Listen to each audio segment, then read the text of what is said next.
ठीक है, चलो हम शुरू करते हैं।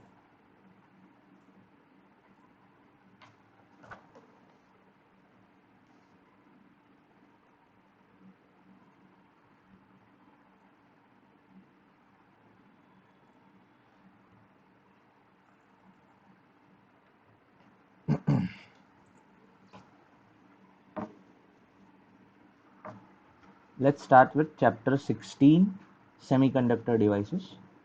ठीक है ना, पूरा क्वेश्चन बैंक सॉल्व कर लेते हैं। In a bipolar junction transistor the largest current flows through. ठीक है, ये हमें सबको पता है, एमीटर होता है। कैसे? I E is equals to I B plus I C, कल देखा है। ठीक है ना।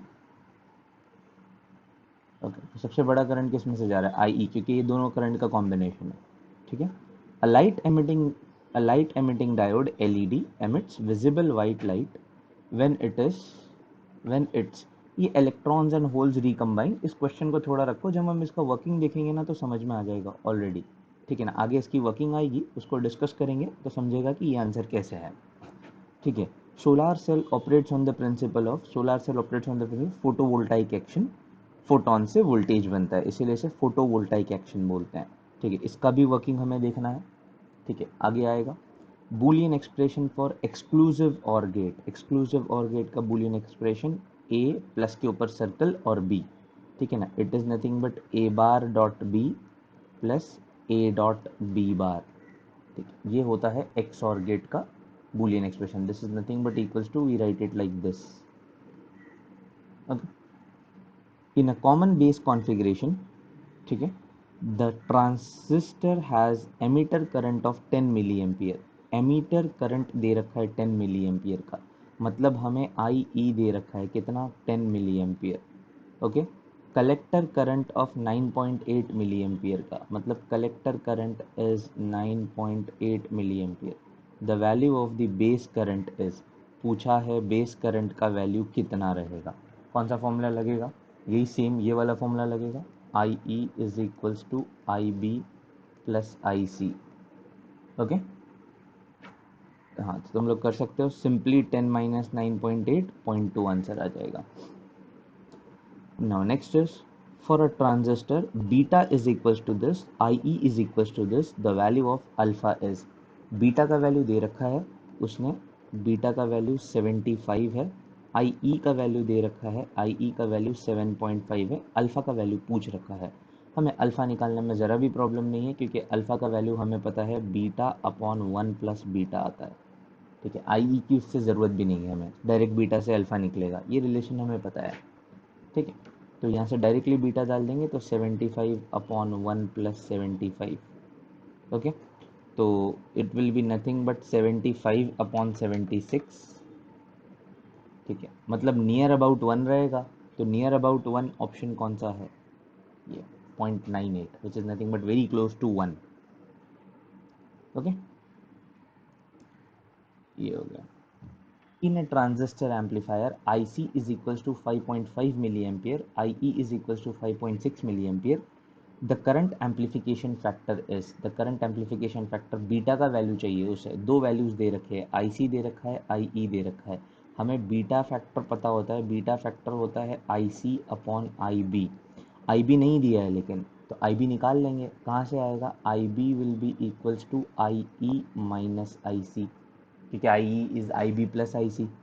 ठीक है, तो यहाँ से पहले आई बी आएगा, आई बी का वैल्यू हम यहाँ पुट करेंगे और फिर अकॉर्डिंगली कैलकुलेट करेंगे। हमारे पास कितना है आई बी यहाँ पे? आई ई कितना है? 5.6 और आई सी कितना है? 5.5। ठीक है ना, मतलब ये कितना आ जाएगा? 0.1 मिली एम्पियर। ठीक है, तो बीटा फैक्टर फिर यहाँ से ईजीली आ जाएगा।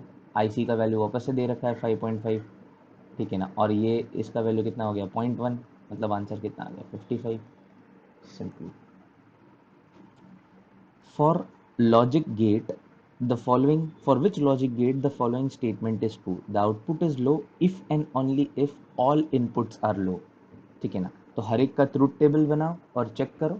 ठीक है ना, आउटपुट लो रहेगा तो सारे इनपुट्स लो होने चाहिए। एंड का मतलब होता है ए डॉट बी। ठीक है, नैंड, नैंड का मतलब होगा ए डॉट बी का इनवर्स।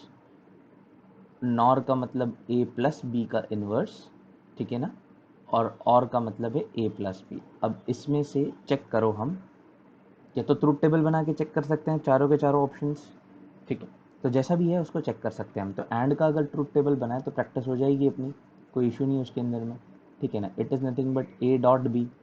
अब ए डॉट बी से तुम्हें चेक करना है तो ए बी, ओके, तो इसका वैल्यू रखो 0 0 1 1 सपोज करो, ठीक है ना, और इसको 0 1 0 1, और निकालना क्या है, ए डॉट बी निकालना है, ठीक है। इस तरीके से सारे ऑप्शंस चेक करने पड़ेंगे। ए डॉट बी मतलब 0 × 0 which is 0, this is also 0, this is also 0, 1 × 1 is 1, ठीक है। उसने क्या बोला है, आउटपुट लो रहेगा, यानी आउटपुट 0 रहेगा if and only if all inputs are low. मतलब दोनों इनपुट अगर लो रहेंगे तो आउटपुट लो आना चाहिए, बाकी और किसी टाइम पे आउटपुट लो आना नहीं चाहिए। मतलब ए और बी दोनों ज़ीरो रहेंगे तभी आउटपुट जो है वो ज़ीरो होना चाहिए, ठीक है। अब ऐसा किस केस में आता है, ये चारों केसेस में से चेक करने पड़ेंगे, और फाइनली और के केस में आएगा ये चीज़। क्या तुम लोग कर सकते हो? नैंड तो इसका सिंपल सिंपल इन्वर्स रहेगा, यहाँ पे डायरेक्टली हम इन्वर्स ले सकते हैं इसका, ठीक है ना। तो इसका इन्वर्स लोगे तो 1 1 1 और ये ज़ीरो, ये ज़ीरो है जब दोनों इनपुट हाई है, तो ये दोनों तो है नहीं, क्योंकि ये ज़ीरो है जब कोई भी एक इनपुट लो है और एक इनपुट हाई है, तो ये दोनों नहीं है। अब नॉर और चेक करना है खाली, उसमें से और के अंदर में आ जाएगा ये, ठीक है। तो इस तरीके से इसको चेक कर सकते हैं। Next is state any two special purpose diode. कोई भी दो स्पेशल पर्पस डायोड बनाओ। हमारे पास सिलेबस में तीन है, photo diode, solar cell, LED, ठीक है ना। हम इसमें से कोई भी दो नाम लिख सकते हैं, okay. What is the purpose of capacitor filter in regulated power supply. Regulated power supply में कैपेसिटर फिल्टर का क्या काम है, ठीक है ना। तो ये रेक्टिफायर के अंदर में यूज़ होता है। रेक्टिफायर के अंदर में हम कैसे होता है, अगर उसका ब्लॉक डायग्राम देखें तो हमारे पास ये ट्रांसफार्मर होता है, ठीक है, स्टेप डाउन ट्रांसफार्मर होता है यहाँ पे सबसे पहले हमारे पास, ठीक है। अब स्टेप डाउन ट्रांसफार्मर से बाद में हम क्या करते हैं, यहाँ से सप्लाई जाता है किसको, रेक्टिफायर को, ठीक है। तो यहाँ पे हमारे पास डब्बा होता है रेक्टिफायर, ठीक है, और यहाँ से फिर आउटपुट आता है, और फिर ये आउटपुट जाता है किसको, फिल्टर को, ठीक है। इतना हमें पता है। यहाँ पे रेक्टिफायर है, तो ठीक है, और यहाँ पे हमारे पास क्या है, यहाँ पे हमारे पास है फिल्टर, ठीक है। तो फ़र्क क्या पड़ता है, यहाँ से तो इनपुट जा रहा है, क्या इनपुट जा रहा है, यहाँ से इनपुट जाता है एसी, इस तरीके से। यहाँ पे क्या होता है, यहाँ पे रेक्टिफाई होता है, किस में रेक्टिफाई होता है, डीसी के अंदर में, ठीक है ना। तो डीसी के अंदर में रेक्टिफाई तो होता है, लेकिन फिर भी वेवी नेचर नहीं जाता उस सप्लाई का, ये अभी भी वेवी नेचर का है, इसे अपन बोलते हैं ripple, they still have ripple, ठीक है ना। एसी जैसा दिख ही रहा है, वेव तो दिख ही रही है, इसे अपन रिपल कहते हैं, ठीक है ना। अब ये रिपल को कौन एलिमिनेट करता है, यहाँ पे फाइनली फिल्टर, कैपेसिटर फिल्टर लगाओगे तो ये रिपल हल्की सी कम हो जाती है। अब जो तुम्हारा सप्लाई तुम्हें दिखेगा ना, वो ऐसा थोड़ा सा वेवी रहेगा खाली, ठीक है, पूरा वेवी नहीं रहेगा। तो ये फिल्टर के बाद से जो आउटपुट निकलेगा ये ऐसा दिखेगा तुमको। क्या बात समझ आई? ठीक है। तो काम क्या है इसका, रिपल एलिमिनेट करना, ठीक है ना। तो to remove ripple from rectifier output, ये काम है इसका बस। Third case, state the logical expression of NAND gate. NAND gate का लॉजिकल एक्सप्रेशन बताओ। यहीं ऊपर कहीं तो बताया मैंने, हाँ ये देखो, ये नैंड गेट का लॉजिकल एक्सप्लेनेशन, ठीक है। It is A dot B का बार, मतलब एंड कर दो और उसको इन्वर्स कर दो, नॉट के थ्रू पास कर दो। What is the method of biasing, which method of biasing is used for operating transistor as amplifier। Transistor as amplifier use करते हैं तो कौन सा मेथड यूज़ करते हैं बायसिंग का, ठीक है ना। पूरे सिलेबस के अंदर में कॉमन एमिटर कॉन्फ़िगरेशन अवेलेबल है बस, ठीक है ना। तो पूरे सिलेबस में हमें जब पता है कि कॉमन एमिटर कॉन्फ़िगरेशन है, कॉमन एमिटर कॉन्फ़िगरेशन के अंदर में हम कौन सी बायसिंग यूज़ करते हैं, कॉमन एमिटर कॉन्फ़िगरेशन, ठीक है। कल भी इसे अपन ने डिस्कस किया था। कॉमन एमिटर कॉन्फ़िगरेशन दिखता कैसे है, कॉमन एमिटर कॉन्फ़िगरेशन पूरा सर्किट डायग्राम देखा था, ठीक है। ये इस तरीके से होता है, ये तुम्हारा कलेक्टर, ये तुम्हारा एमिटर, ये तुम्हारा बेस, ठीक है। यहाँ पे this is your base, this is your collector, this is your emitter, ठीक है। और कौन सा टाइप का ट्रांसफार्मर है ये, एन पी एन, तो this is an, this is P, this is an, ठीक है। और हमें ये चीज़ पता है कि बेस एमीटर जंक्शन जो है वो फॉरवर्ड बायस्ड होना चाहिए, ठीक है ना, ऑलवेज। और कलेक्टर एमीटर जंक्शन जो है वो रिवर्स बायस होना चाहिए, ठीक है। तो इसको अगर मुझे फॉरवर्ड बायस में कनेक्ट करना है तो ये बात तो पक्की होगी कि यहाँ से मैं positive, P should be connected to positive and accordingly ये वाला नेगेटिव, ठीक है। तो ये फॉरवर्ड बायस कॉन्फ़िगरेशन में कनेक्ट हो गया, base emitter junction forward bias, और कलेक्टर एमीटर जंक्शन जो है वो रिवर्स बायस में कनेक्ट होना चाहिए, ठीक है ना। तो ये reverse bias, N should be connected to positive, rest वाला नेगेटिव, ठीक है। अगर इस तरीके से है, और ये कॉन्फ़िगरेशन हमने देख रखा है सब कुछ, इसके अंदर रेजिस्टेंस यहाँ पर होता है, सब कुछ होता है, ठीक है। तो कॉमन एमीटर कॉन्फ़िगरेशन है, ठीक है ना। इसमें base emitter junction is forward biased, ठीक है ना। और कलेक्टर एमीटर जंक्शन जो है वो कैसा रहेगा, वो रिवर्स बायस रहेगा। के बात समझ आई। नेक्स्ट इसके अंदर में जो डिस्कस करना, draw the circuit diagram of P N P transistor. P N और पी ट्रांजिस्टर का सर्किट डायग्राम बनाना है। तो हमें डायग्राम बनाते आता है, पहले तो नॉर्मल ट्रांजिस्टर बना दो, ठीक है। तो ये नॉर्मल ट्रांजिस्टर हो गया, ओके, इस तरीके से, ओके। ये हो गया हमारा ट्रांजिस्टर, ओके।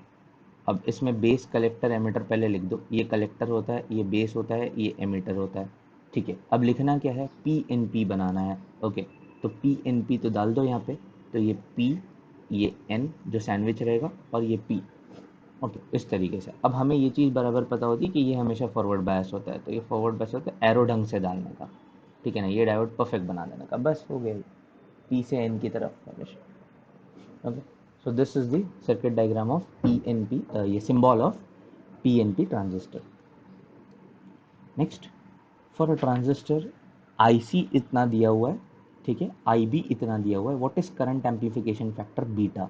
बहुत सिंपल है, current amplification factor beta is IC upon IB, ठीक है ना। सिंपली 15 अपॉन दिस, तो it will be 30 around, clear. Draw the truth table of NOR gate. Truth table बनाना है किसका, नॉर गेट का। नॉर गेट का सिंबल कैसे होता है, NOR is nothing but A plus B का बार, ठीक है। तो अगर इनपुट लिखे हैं 0 0 1 1 0 1 0 1, ए प्लस बी करेंगे तो 0 + 0 करेंगे तो 0 आता है, लेकिन उसका बार करेंगे तो 1 आता है, ठीक है ना। फिर 0 + 1 करेंगे तो वापस से 1 आता है, उसका बार करेंगे तो 0। 1 + 0 इज 1, बार करेंगे तो 0। 1 + 1 इज 1, बार करेंगे तो 0, क्लियर है, okay. What is the need of rectification in regulated power supply. Rectification का मतलब क्या, क्या क्यों कर रहे हैं, रेक्टिफायर क्या होता है और रेक्टिफिकेशन प्रोसेस क्या होती है। Rectification process is use to convert AC voltage to DC voltage. क्यों करते हैं ऐसा, हमको बैटरी चार्ज करनी होती है, ठीक है ना। अब बैटरी बिना डीसी के चार्ज होती ही नहीं है, और बैटरी के बिना दुनिया नहीं चल रही है आज, ठीक है ना। सादा सा मोबाइल फ़ोन है, उसके अंदर बैटरी है, उसलिए हमें इसे कन्वर्ट करना होता है AC to DC. Draw neat labelled diagram of a full wave rectifier using semiconductor diode. Full wave rectifier का यूज़ करना है सेमीकंडक्टर डायोड यूज़ करते हुए, ठीक है ना। फुल वेव रेक्टिफायर, या तो ऐसा सर्किट बनाओ, ये चीज़ खाली ध्यान रखना है इसके अंदर में। कौन सा ट्रांसफार्मर यूज़ करते हैं हम इसके अंदर में, इसके अंदर में हम सेंटर टैप ट्रांसफार्मर यूज़ करते हैं, ठीक है ना। फुल वेव रेक्टिफायर के अंदर में जो ट्रांसफार्मर यूज़ होता है वो कैसा है, सेंटर टैप ट्रांसफार्मर है, ठीक है, बस। फिर तो सिंपल है सर्किट बनाने के लिए, कुछ नहीं, इतना कॉम्प्लिकेटेड नहीं समझ में आ रहा है तो सादा सा सर्किट बना दो। ये तुम्हारा ट्रांसफार्मर रहेगा, ठीक है, जो कि सेंटर टैप रहेगा, ओके, इस तरीके से, ओके। इसके नंबर ऑफ वाइंडिंग्स, जिसके नंबर ऑफ वाइंडिंग से थोड़े से कम बताने के, ये कम होने चाहिए, क्योंकि स्टेप डाउन ट्रांसफार्मर है, centre tap step down transformer है, ठीक है ना। सो ये भी इंपॉर्टेंट है कि ये स्टेप डाउन है। स्टेप डाउन का मतलब वोल्टेज कम करेगा, यहाँ पे जितना वोल्ट होगा उससे कम वोल्टेज यहाँ पे होगा, ठीक है। इसके बाद क्या करो, यहाँ पे दो डायोड लगा दो इसके अंदर में, ठीक है। पीएन जंक्शन डायोड लगाओ, एक इधर पे ऐसा, ओके, इधर पे ऐसा, ये डायोड लग गया तुम्हारा। इसके बाद में ये दोनों का सप्लाई कॉमनली यहाँ जोड़ दो आउटपुट रेजिस्टेंस के साथ, सिंपल, खत्म। काम वही किया है इसने, बस थोड़ा सा बड़ा बनाया है।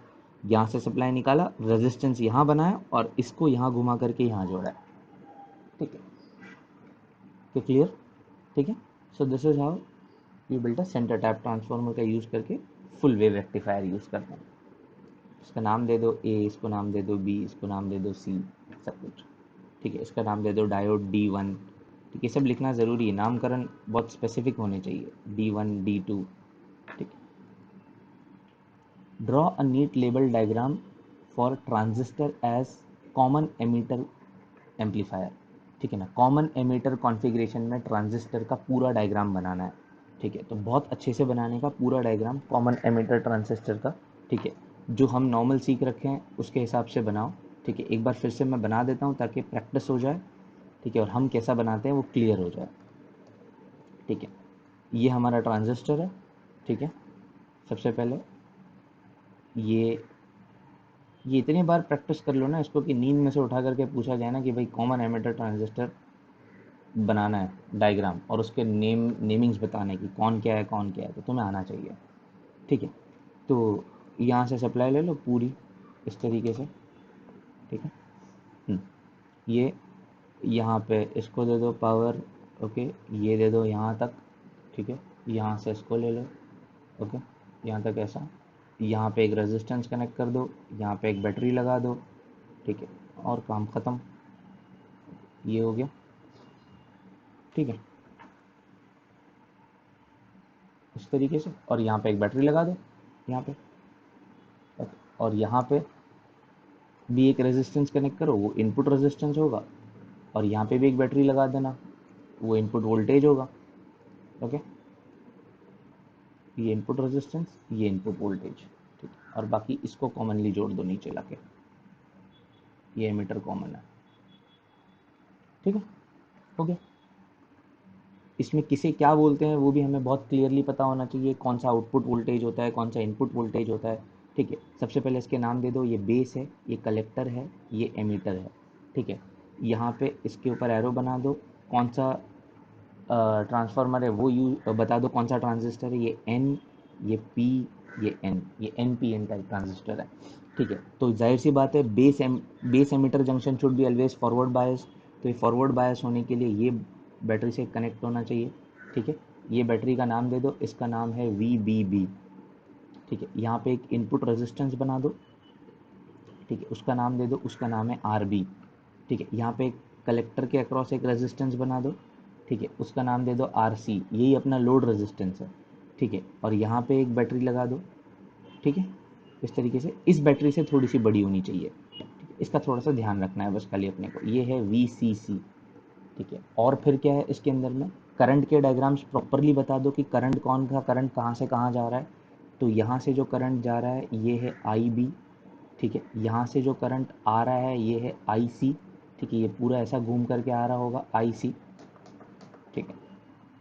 और इसके बाद में यहाँ से जो करंट कॉमन निकल करके जा रहा है ये है IE। क्या बात समझ आई, ठीक है, ओके। तो इतनी चीज़ें इसके अंदर में है, ओके। और इसके अक्रॉस जो इसके अक्रॉस वोल्टेज है ना, बी और ई के अक्रॉस का वोल्टेज जो यहाँ मेजर होगा उसको भी बना दो, कोई प्रॉब्लम नहीं है उसके अंदर में, अगर हम बना देंगे तो यहाँ से लेकर के यहाँ तक में ये वोल्टेज जो मेजर हो रहा है, ठीक है, ये वाला, ये कौन सा है, तो उसका नामकरण दे दो उसके अंदर में कि ये जो है ये वोल्टेज है बी और ई के अक्रॉस, BE, ठीक है। और यहाँ से जो यहाँ पे वोल्टेज है ये भी दे दो, ओके। यहाँ से लेकर के यहाँ तक का जो वोल्टेज है जो इसके अक्रॉस है, C और E के अक्रॉस, ठीक है, तो इसे भी नाम दे दो यहाँ पे। ये क्या है, ये है VCE, ठीक है, ओके। अब किसे क्या बुलाते हैं वो भी इम्पोर्टेंट है, ठीक है ना, हम किस चीज़ को क्या बुलाते हैं, ठीक है। तो ये जो हमारा है इसे हम बुलाते हैं इनपुट वोल्टेज, ठीक है। ये जो हमारा है इसे हम बुलाते हैं इनपुट रेजिस्टेंस, ये जो है इसे हम बुलाते हैं आउटपुट वोल्टेज, ठीक है। ये जो है इसे हम बुलाते हैं आउटपुट रेजिस्टेंस, या फिर इसे हम लोड रेजिस्टेंस भी बोलते हैं, ठीक है, ओके। तो इस तरीके से बस ये जो है हमारा यहाँ पे इसे बोला जाता है आउटपुट करंट, और ये जो है हमारा इसे बोला जाता है इनपुट करंट, ये नामकरण हो गया इसका, ठीक है। और 3-4 इक्वेशंस इसके लाइन से कॉमन है जो कि पता होना चाहिए कि भाई इसमें है ये सारी चीज़ें। पहली है I E is equals to I B plus I C. ठीक है, ये पहली इक्वेशन है जो इसके लाइन से कॉमन है। ठीक है ना। दूसरी एक इक्वेशन यहाँ से अपन अगर किरचॉफ लॉ लगाएंगे ना यहाँ पर, तो वो एक इक्वेशन लिख सकते हैं। तुम देखोगे तो यहाँ से आई बी जा रहा है, ठीक है ना, ये आई बी जा रहा है, मतलब ये पॉजिटिव रहेगा, ये नेगेटिव रहेगा। ठीक है, और इसका ये पॉजिटिव ऑलरेडी है नीचे वाले का, ब्लू वाले का। ठीक है, और ये नेगेटिव है। तो इसके अक्रॉस अगर तुमने मेजर करने की कोशिश की पोटेंशियल, यहाँ से लेकर के यहाँ के अक्रॉस, ठीक है ना, ये पॉइंट को अगर मैं बी बोल दूँ, ये पॉइंट को अगर मैं ई बोल दूँ, तो ये वी बी ई रहेगा, V B minus V E. कैसे लिखेंगे उसको? वी बी, ठीक है ना, plus I B R B, बाद वाले की साइन आती है, याद है ना हमें, V B plus I B R B minus V B B is equals to V E. ठीक है, तो यहाँ इसको ले लो तो कितना आ जाएगा, V B minus V E is equals to V B B minus I B R B. I hope ये बात समझ में आती है। तो V B E is equals to V B B minus I B R B. Common relation है, बहुत जगह काम आएगा। ठीक है, तो ये एक चीज़ हाईलाइट करके सेकंड इक्वेशन बना दो। सिमिलरली एक उधर लिखो, ठीक है ना, इधर पे इसके अक्रॉस, यहाँ से लेके यहाँ तक, अगर इस पॉइंट को मैं सी बोल दूँ, इस पॉइंट को अगर मैं सी बोल दूँ और इस पॉइंट को अगर मैं ई बोल दूँ, ठीक है ना, तो एक रिलेशन यहाँ पे कॉमन चलेगी। ठीक है, कैसे लिखेंगे उसको, वी सी यहाँ पे हो गया, ठीक है, ये प्लस ये माइनस रहेगा क्योंकि इसके क्रॉस करंट यहाँ से यहाँ जा रहा है, बाद वाले की साइन आएगी, तो बाद वाले की साइन आएगी मतलब यहाँ पे आएगा plus I C R C. ठीक है, फिर यहाँ पे इधर भी बाद वाले की साइन आएगी, तो ये पॉजिटिव है और ये नेगेटिव है, तो यहाँ पे जो बाद वाले की साइन आएगी उसमें आएगा minus V C C is equals to V E. ठीक है, इसको इधर ले लो, इसको इधर ले लो, तो V C E is equals to V C C minus I C R C. क्या इतना समझ में आया? क्लियर? ओके, कोई डाउट है? हाँ, तो ये तीन चीज़ अपन ने डिस्कस कर लिए थे। ठीक है ना, अभी उसमें से यहाँ तक कितना बनाना है, तो सिर्फ ये डायग्राम बनाना है। ये डायग्राम बनाना है, प्रॉपरली लेबल करना है, नाम देना है, काम खत्म। ठीक है, इसको ग्राउंड कर दो यहाँ पे, वो ज़रूरी है। ठीक है, ग्राउंड कर दोगे तो अलग टाइप का सर्किट भी बनता है, इसको ऊपर लेकर के, खैर वो सब बनाने की ज़रूरत नहीं है अपने को अभी इतना। State any two advantage and disadvantage of photo diode. ठीक है ना, फोटो डायोड के कोई एडवांटेजेस बताओ और डिसएडवांटेजेस बताओ। ठीक है, तो अभी जब इसका हम वर्किंग देखेंगे तो इसको और अच्छे से समझ में आएगा, लेकिन फिर भी कुछ कॉमन एडवांटेजेस है ना जो ये सारी चीज़ों के, वो लिखने रहते हैं, जैसे कि क्या, light weight and compact size. ठीक है ना, दोनों में, फोटो डायोड में भी है, एलईडी में भी है, ये सब कॉमन है। रिलेटिव लो कॉस्ट, ठीक है ना, ये भी कॉमन है। ठीक है, quick response when expose to light. ठीक है, तुरंत ही आ जाता है रिस्पॉन्स, मतलब चार्जिंग वार्जिंग का टाइम वाइम नहीं लगता है इसको, कि गर्म हो रहा है ऐसा टाइम नहीं लगता है इसको। ठीक है ना, तो ये कुछ चीज़ें कॉमन होनी चाहिए। हाई स्पीड ऑफ ऑपरेशन, ठीक है, अभी ये लिख दिया ना, quick response when expose to light, फिर भी हाई स्पीड ऑफ ऑपरेशन क्यों लिखा, पॉइंट बढ़ाने के लिए। ठीक है, बात तो वही है, क्विक रिस्पॉन्स है और हाई स्पीड ऑफ ऑपरेशन एक ही बात है। ठीक है ना, तो ऐसे तुमको लिखना होता है, एक्टिव वॉइस पैसिव वॉइस करनी होती है स्टेटमेंट्स। ठीक है, इट्स प्रॉपर्टीज, डिसएडवांटेजेस में क्या है, its properties are temperature dependent. ठीक है ना, अब वो कैसे टेम्परेचर डिपेंडेंट है, जब हम इसको पढ़ेंगे इसकी वर्किंग फोटो डायोड की तो समझ में आएगा। और low reverse cover current for low illumination levels. ठीक है, तो ये एक पॉइंट है जो अपन जब इसका वर्किंग देखेंगे तो क्लियरली समझेगा, उसके बाद अपन इस पे आते हैं। State the advantages of full wave rectifier. हाँ, फुल वेव रेक्टिफायर हमने देख रखा है। ठीक है ना, फुल वेव रेक्टिफायर का सबसे बड़ा फ़ायदा ये है कि उसके अंदर में जो है पूरे दोनों साइकिल कन्वर्ट होते हैं। ठीक है ना, तो सबसे पहला एडवांटेज ये है कि it takes place in both cycle of AC input. AC के दोनों साइकिल में वो रेक्टिफिकेशन देता है। ठीक है ना, इसके बाद में इसकी एफिशिएंसी हायर है। ठीक है, और इसका रिपल जो है वो कम है, इसके अंदर रिपल जो है वो कम है। ठीक है, तो इस तरीके से चीज़ें वर्क करती है। यहाँ पे 1 मिनट होल्ड करना।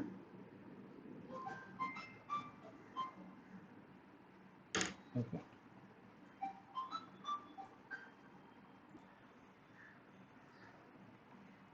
ओके, चलो आ जाओ। ठीक है, और इसके अंदर में फुल वेव रेक्टिफायर के अंदर में रिपल भी कम होते हैं, ठीक है ना। तो ये सारी एडवांटेजेस है फुल वेव रेक्टिफायर के। Define current amplification factor alpha DC and beta DC, ठीक है ना। Obtain the relation between them. Current amplification factor define करना है। अल्फा, अल्फा क्या होता है? Ratio of collector current upon emitter current. तो सिंपली डिफाइन कर दो, it is the ratio of collector current to emitter current, ये इसका डेफिनेशन हो गया, ठीक है। तो alpha is I C upon I E, ठीक है ना। और बीटा क्या होता है? I C upon I B. तो it is the ratio of collector current to base current, ठीक है।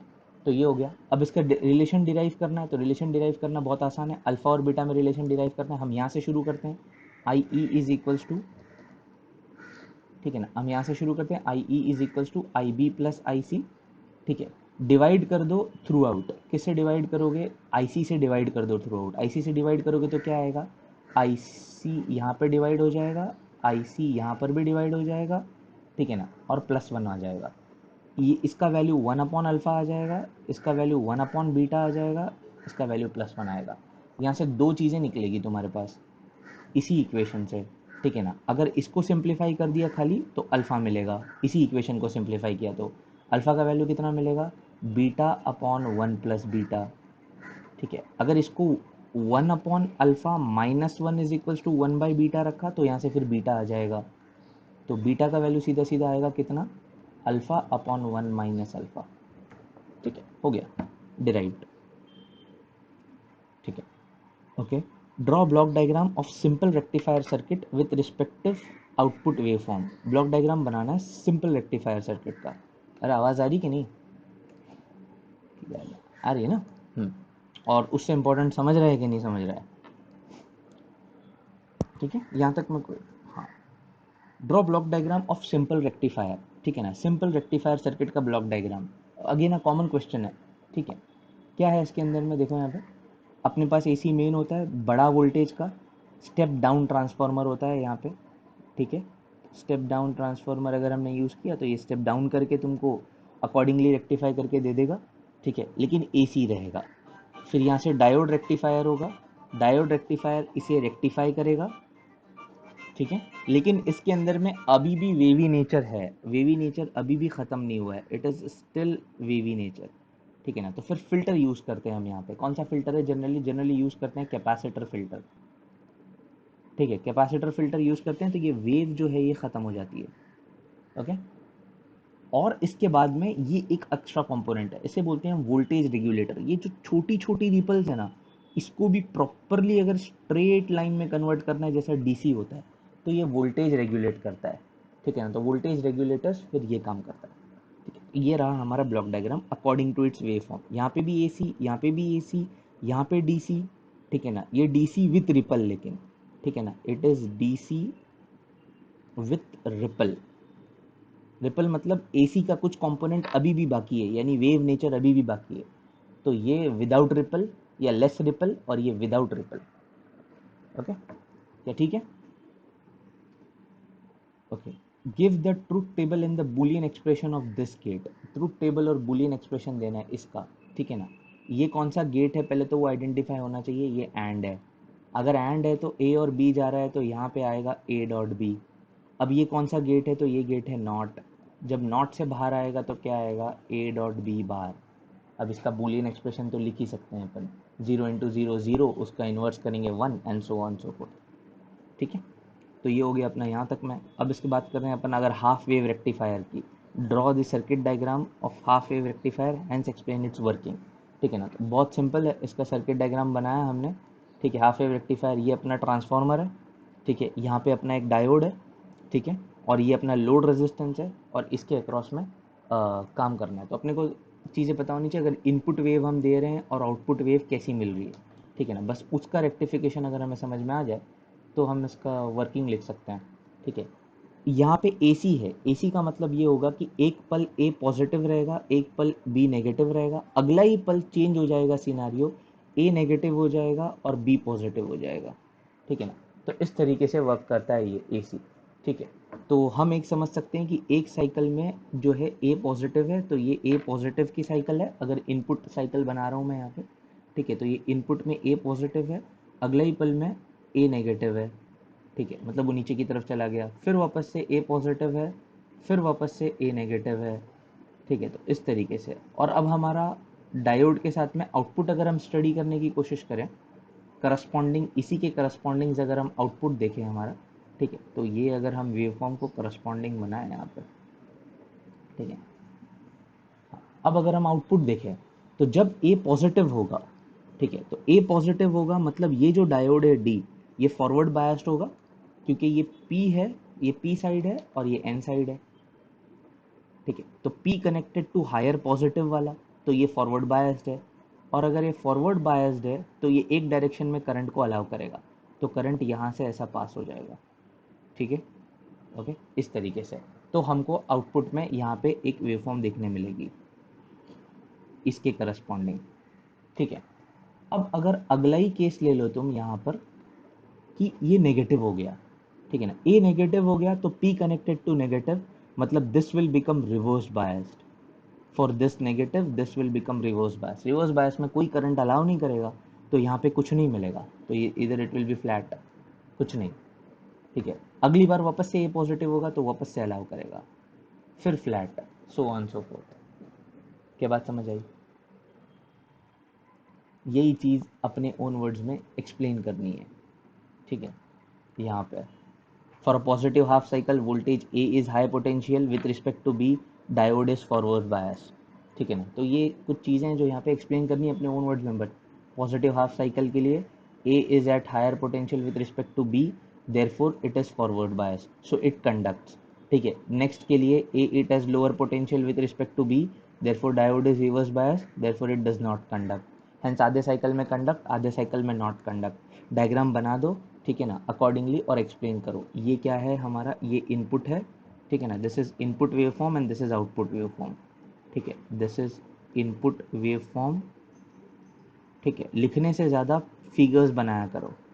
ठीक है ना, and this is output wave form. Okay, तो लिखने से ज़्यादा अगर फिगर बनाओगे तो ज़्यादा अच्छे मार्क्स मिलते हैं। Next, explain the construction and working of solar cell. हाँ, अब ये काम की चीज़ है कि हमें वर्किंग एक्सप्लेन करनी है किसकी, सोलार सेल की, कैसे वर्क करता है सोलार सेल। तो आ जाओ, यहाँ पे तो पूरा डायग्राम बना हुआ है, मैं अपने ओन वर्ड्स में डायग्राम बनाता हूँ ताकि तुम लोगों को चीज़ें समझ में आए। सोलार सेल कुछ नहीं होता बल्कि एक पीएन जंक्शन डायोड ही होता है।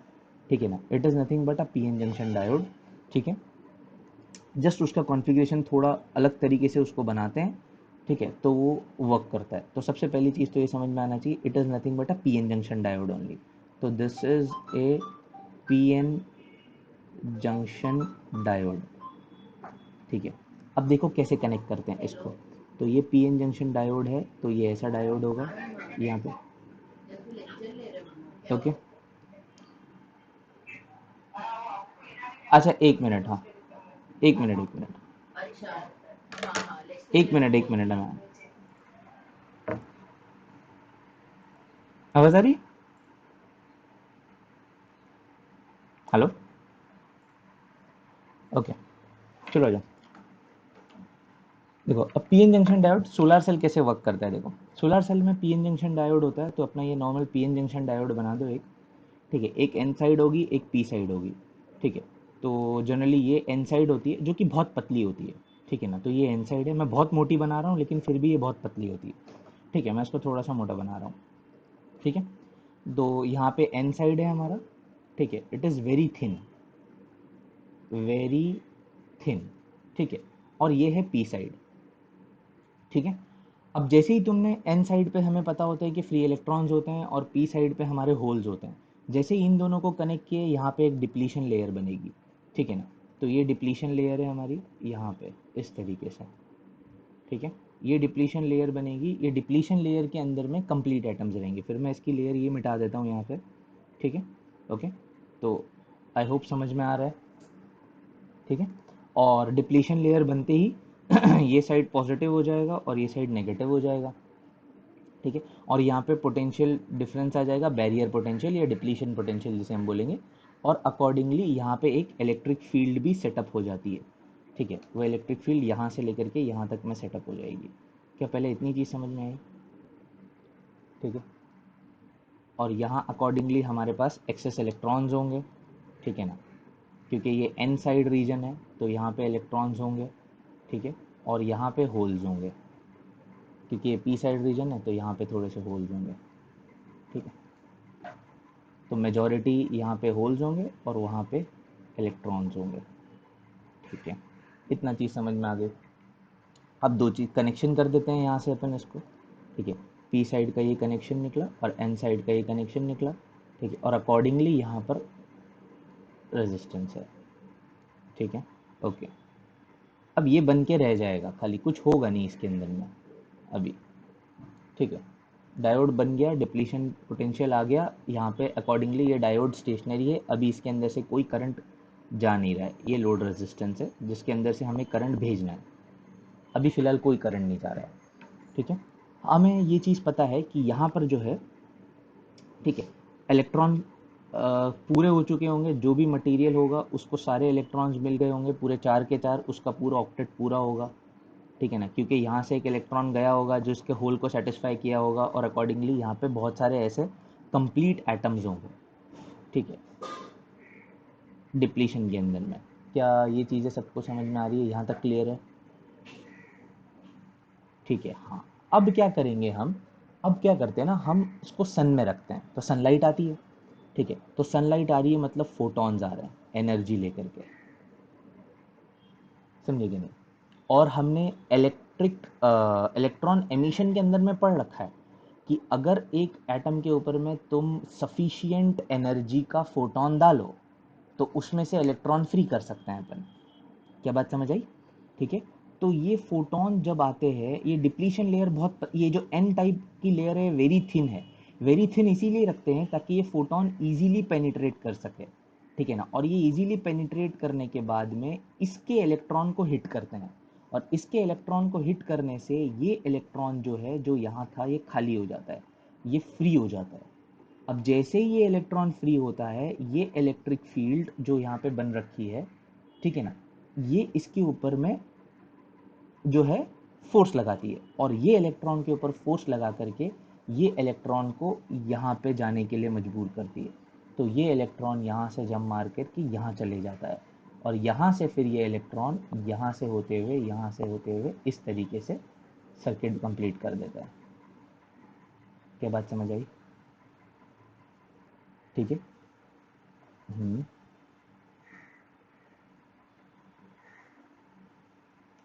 हाँ, एन साइड से ही देना ज़रूरी है, ठीक है ना। एन लेयर्स को हम बहुत थिन बना सकते हैं क्योंकि उसके अंदर में फिर हमको इलेक्ट्रॉन्स ही एक्स्ट्रा चार्ज कैरियर्स चाहिए रहते हैं ना, ठीक है। तो यहाँ रेगुलेट करना ज़रूरी है क्योंकि तुरंत निकलते ही यहाँ से फ्लो होना चाहिए, फिर इलेक्ट्रॉन्स का फ्लो पहले इस्टेब्लिश होना चाहिए, तो इसीलिए हम इसे एन साइड से देते हैं, ठीक है ना। पी साइड से अगर देंगे फिर एक इलेक्ट्रॉन निकलेगा, फिर वो एन लेयर मोटी रहेगी, पी लेयर पतली रहेगी, तो उसमें प्रॉब्लम होगी फ्लो करने में, ठीक है। तो एन साइड के लेयर से देते हैं ताकि ये इलेक्ट्रॉन्स जो है, ये जो जा रहे हैं, ये इलेक्ट्रॉन्स तुरंत यहाँ चले जाए, ठीक है। तो ये इलेक्ट्रॉन्स इधर जा रहे हैं अभी, तो मतलब हमारा करंट किधर जाएगा, करंट उल्टी डायरेक्शन में फ्लो करेगा, लॉजिकल सी बात है, ठीक है ना। तो इलेक्ट्रॉन अगर इधर जा रहे हैं मतलब हमारा करंट जो है वो ऐसा स्टैब्लिश हो रहा है इसके अंदर, ये हमारा करंट है जो फ्लो कर रहा है। क्या बात समझी? ओके। क्या सबको वर्किंग समझ में आई? एक बार फिर से रिहर्स करते हैं वर्किंग के अंदर में क्या क्या चीज़ें हैं, ठीक है ना, और फिर मेन डायग्राम पे आएंगे। मुद्दा इतना ही है, ये सिर्फ बनाना पड़ेगा तुमको बहुत ज़्यादा अच्छे तरीके से, ठीक है ना। क्या समझ में आया हमें? पीएन जंक्शन डायोड जैसा ही एक डायोड होता है सोलार सेल भी, उसमें एन लेयर बहुत थिन होती है, बहुत पतली होती है, ठीक है, ऊपर की तरफ, ठीक है, पी लेयर नीचे होती है। डिप्लीशन रीजन बन जाता है, डिप्लीशन रीजन के अंदर में एटम्स पूरे रहते हैं। हम सफिशिएंट एनर्जी का फोटोन यानी लाइट, ठीक है ना, ये सनलाइट, जो भी हमारा यहाँ से क्या आ रहा है, यहाँ से सनलाइट आ रही है, ठीक है ना। तो सनलाइट मतलब सफिशिएंट एनर्जी का फोटोन जब आके हिट करता है, ठीक है ना, तो ये एक इलेक्ट्रॉन को फ्री कर देता है। जैसे ही इलेक्ट्रॉन फ्री हो गया, ये इलेक्ट्रिक फील्ड जो है, जो यहाँ पे बन रखी है, ये इलेक्ट्रिक फील्ड इसके ऊपर फोर्स लगाती है, इलेक्ट्रॉन को यहाँ घुसाती है। जैसे ही यहाँ घुसा, यहाँ से इलेक्ट्रॉन का फ्लो स्टैब्लिश हो जाता है, यहाँ से इलेक्ट्रॉन का फ्लो होता है, मतलब यहाँ से हमारा नॉर्मल करंट का फ्लो होता है, ठीक है। तो ये वाली जो साइड है, ये वाली जो साइड है, ये हमारी पॉजिटिव बन जाती है, और ये वाली जो साइड है ये हमारी नेगेटिव बन जाती है, और ये रेजिस्टेंस के अक्रॉस एक पॉजिटिव एक नेगेटिव और ये करंट फ्लो करने लगता है। मतलब सनलाइट की वजह से हमने करंट को फ्लो करवाया, इसीलिए इसे हम बोलते हैं सोलार सेल। समझा? ठीक है। अब मेन कंस्ट्रक्शन पे आओ, यहाँ पे देखो कैसा है, उससे रिलेट करने की कोशिश करेंगे। ठीक है, ये हमारा एन टाइप सेमीकंडक्टर है, दिख रहा है यहाँ पे एन टाइप सेमीकंडक्टर। यस, ये एन टाइप सेमीकंडक्टर है। ये पी टाइप सेमीकंडक्टर है जो कि बड़ा है। ठीक है, ये नीचे की कॉन्टैक्ट प्लेट है। ठीक है ना, जो इसको कॉन्टैक्ट में लगाई हुई ये कॉन्टैक्ट, मैंने एक वायर से बता दिया, यहाँ पे प्लेट है पूरी। ठीक है, ये ऊपर की कॉन्टैक्ट प्लेट है। अगर तुम देखोगे तो ये फ्रंट कॉन्टैक्ट, जिसे अपन फ्रंट कॉन्टैक्ट बोलते हैं, ऊपर वाले को बोलते हैं फ्रंट कॉन्टैक्ट, नीचे वाले को बोलते हैं रियर कॉन्टैक्ट। तो ये हमारा रियर कॉन्टैक्ट है और ऊपर जो किया है वो हमारा फ्रंट कॉन्टैक्ट है। ठीक है, यहाँ ये दिख रहा है एंटी रिफ्लेक्टिंग कोटिंग लगी हुई है। एंटी रिफ्लेक्टिंग कोटिंग क्यों लगाने की ज़रूरत पड़ गई? एंटी रिफ्लेक्टिंग कोटिंग लगाने की ज़रूरत इसीलिए पड़ गई कि मैक्सिमम लाइट अंदर चली जानी चाहिए, कोई रिफ्लेक्ट होकर के वापस ना चली जानी चाहिए, वरना लॉस हो जाएगा ना हमारा उतने फोटोन का। क्या समझ में आया? इसीलिए एंटी रिफ्लेक्टिंग कोटिंग लगी हुई है यहाँ पे, दिख रहा है ये? ओके। और दूसरा काम क्या है? एंटी रिफ्लेक्टिंग कोटिंग के दो काम है यहाँ पे, मैं यही लिख देता हूँ इसको, एंटी रिफ्लेक्टिंग कोटिंग के जो दो काम है। ठीक है, एंटी रिफ्लेक्टिंग कोटिंग का पहला काम क्या है? एंटी रिफ्लेक्टिंग कोटिंग का पहला काम क्या है? मैक्स लाइट शुड गो इन। ठीक है, ये पहला काम है। दूसरा काम क्या है? इंफ्रारेड रेडिएशंस को ब्लॉक करना है। ठीक है ना, block infrared radiations, infrared radiations को ब्लॉक करना है। क्यों इंफ्रारेड रेडिएशंस को ब्लॉक करना है? एज दे जनरेट हीट, और वो हीट नहीं चाहिए हमें, वरना डायोड खराब हो जाएगा। As they generate heat. क्या बात समझ में आई? ये अब बाकी तुम लोग पढ़ोगे और उसको लिखोगे अपने ओन वर्ड्स में। ठीक है, काम का इतना ही था इसके अंदर से। तो ये हो गया वर्किंग सोलार सेल का। ये जो एक्शन है ना, इसे बोलते हैं फोटोवोल्टाइक सेल। ठीक है ना, क्योंकि ये फोटो इलेक्ट्रिक इफेक्ट पे फंक्शन कर रहा है। समझ में आना, फोटो इलेक्ट्रिक इफेक्ट की वजह से ये सब मिल रहा है हमको, इसीलिए इसे फोटोवोल्टाइक सेल के नाम से जाना जाता है। Okay, is this clear? Okay, now now let us see, क्या बोला इसने नेक्स्ट के अंदर में? अच्छा, working of light emitting diode. ठीक है ना, हम एलईडी कैसे वर्क करते हैं वो देख रहे हैं। एलईडी भी एक पीएन जंक्शन डायोड ही होता है। ठीक है ना, एलईडी भी एक पीएन जंक्शन डायोड ही होता है, जो कि बस लाइट एमिट करता है। ठीक है ना, अब ये लाइट एमिट कैसे करता है? ठीक है ना, हमें एक चीज़ पता है, जो हमने एनर्जी बैंड के फंडे से देखी थी, एक्सरे वगैरह के अंदर में भी ये चीज़ हमने देख रखी है कि अगर मान लो एक इलेक्ट्रॉन एक हायर एनर्जी लेवल से एक लोअर एनर्जी लेवल पे जम मारता है। ठीक है ना, मतलब ये n इज इक्वल्स टू 2 से मान लो n इज इक्वल्स टू 1 पर अगर कोई इलेक्ट्रॉन जम मारे, ठीक है ना, तो यहाँ से यहाँ जाना है तो उसको लाइट देनी पड़ेगी, यहाँ से यहाँ आना है तो वो लाइट एमिट करेगा। क्या समझता है कि नहीं? अगर यहाँ से एक इलेक्ट्रॉन यहाँ जम मारे, ठीक है, तो फिर वो एक फोटोन एमिट करता है। अपन पढ़ चुके हैं एब्जॉर्प्शन स्पेक्ट्रम और एमिशन स्पेक्ट्रम। ये एमिशन स्पेक्ट्रम है ना? तो कोई भी एक ये हायर एनर्जी लेवल है। ठीक है ना, ये हायर एनर्जी है और ये लोअर एनर्जी है। ठीक है, तो एक हाई एनर्जी से अगर एक लो एनर्जी पे एक इलेक्ट्रॉन अगर जंप मारे, ठीक है ना, तो वो जो है फोटोन एमिट करता है। वो फोटोन जो एमिट करता है ये एनर्जी फोटोन होता है, H is equals to H C by lambda, या 12,400 divided by lambda in angstrom. Lambda should be in angstrom. Electron volt की एनर्जी देता है और एक लाइट एमिट करता है। ठीक है, तो ये चीज़ हम पढ़ रखे हैं। ओके, अब यही चीज़ का इस्तेमाल ना एलईडी के अंदर में किया जाता है। अब एलईडी के अंदर में इसका इस्तेमाल करते कैसे हैं? ठीक है, एनर्जी डिफरेंस होता है, किसके बीच में एनर्जी डिफरेंस होता है? एनर्जी डिफरेंस एग्जिस्ट करता है एक कंडक्शन, ये फ्री इलेक्ट्रॉन में और एक वैलेंस इलेक्ट्रॉन में। ठीक है ना, ये दोनों में एनर्जी का डिफरेंस होता है। ठीक है, तो पहली चीज़ ये कॉन्सेप्ट समझना ज़रूरी है। एनर्जी डिफरेंस इज देयर, किसके बीच में है? Between free electron, free electron जिसे हम कंडक्शन इलेक्ट्रॉन भी बोलते हैं, जो कंडक्शन बैंड में होता है, ठीक है, कंडक्शन बैंड में होता है, ठीक है। एंड एंड कौन, वैलेंस इलेक्ट्रॉन, वैलेंस इलेक्ट्रॉन जो कि वैलेंस बैंड में होता है, ठीक है। इन दोनों के बीच में हमेशा एक एनर्जी डिफरेंस मेंटेन रहता है, जिसे अपन फॉरबिडन गैप के नाम से भी जानते हैं, ठीक है ना। ओके, तो अगर ये हमारा कंडक्शन बैंड है और ये हमारा वैलेंस बैंड है, सपोज करो, तो ये हमारा कंडक्शन बैंड यहाँ पे और वैलेंस बैंड यहाँ पे कहीं, तो इस तरीके से अगर हम इसको बनाएं, ठीक है, तो 10,000 कंडक्शन बैंड का एनर्जी लेवल थोड़ा हाई होगा, वैलेंस बैंड का एनर्जी लेवल थोड़ा लो होगा। कंडक्शन बैंड कहीं तो यहाँ होगा, ठीक है, और वैलेंस बैंड कहीं तो यहाँ पे कहीं होगा, ठीक है, ये इस तरीके से। और इसके अंदर में जो बीच में गैप होगा, इसे हम फॉरबिडन एनर्जी गैप के नाम से जानते हैं।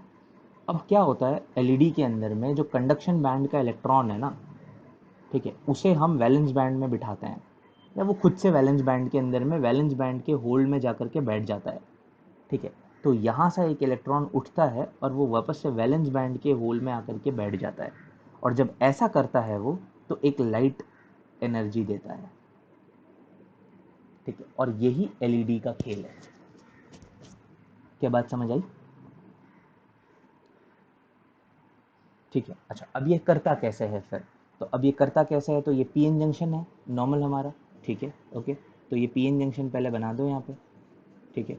तो ये बन गया पीएन जंक्शन डायोड हमारा यहाँ पे, ठीक है। इसका डिप्लीशन लेयर है, सब कुछ है यहाँ पर अकॉर्डिंगली, ठीक है। तो ये पी साइड सेमीकंडक्टर है, यहाँ पे पी मान लो इसको, ठीक है, इसको एन मान लो। यहाँ पे बीच में डिप्लीशन लेयर बनी होगी, तो ये वो डिप्लीशन लेयर है, ठीक है। इस तरीके से यहाँ पर ये डिप्लीशन लेयर बनी हुई है।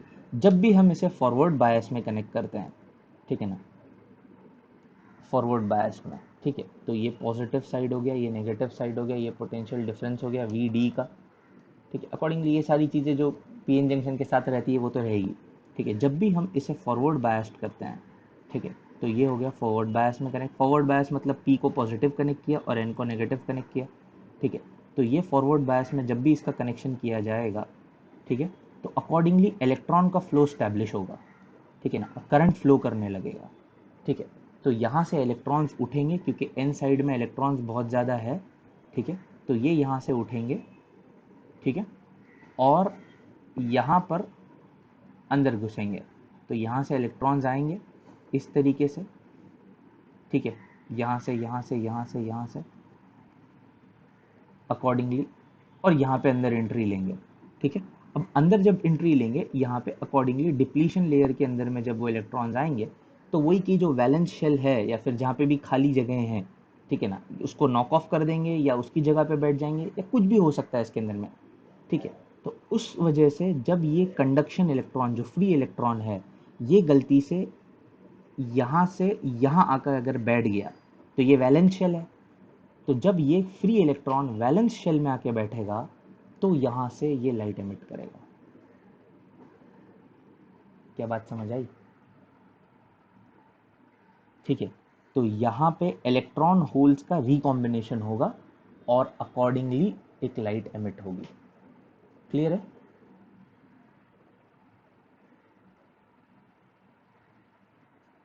हाँ,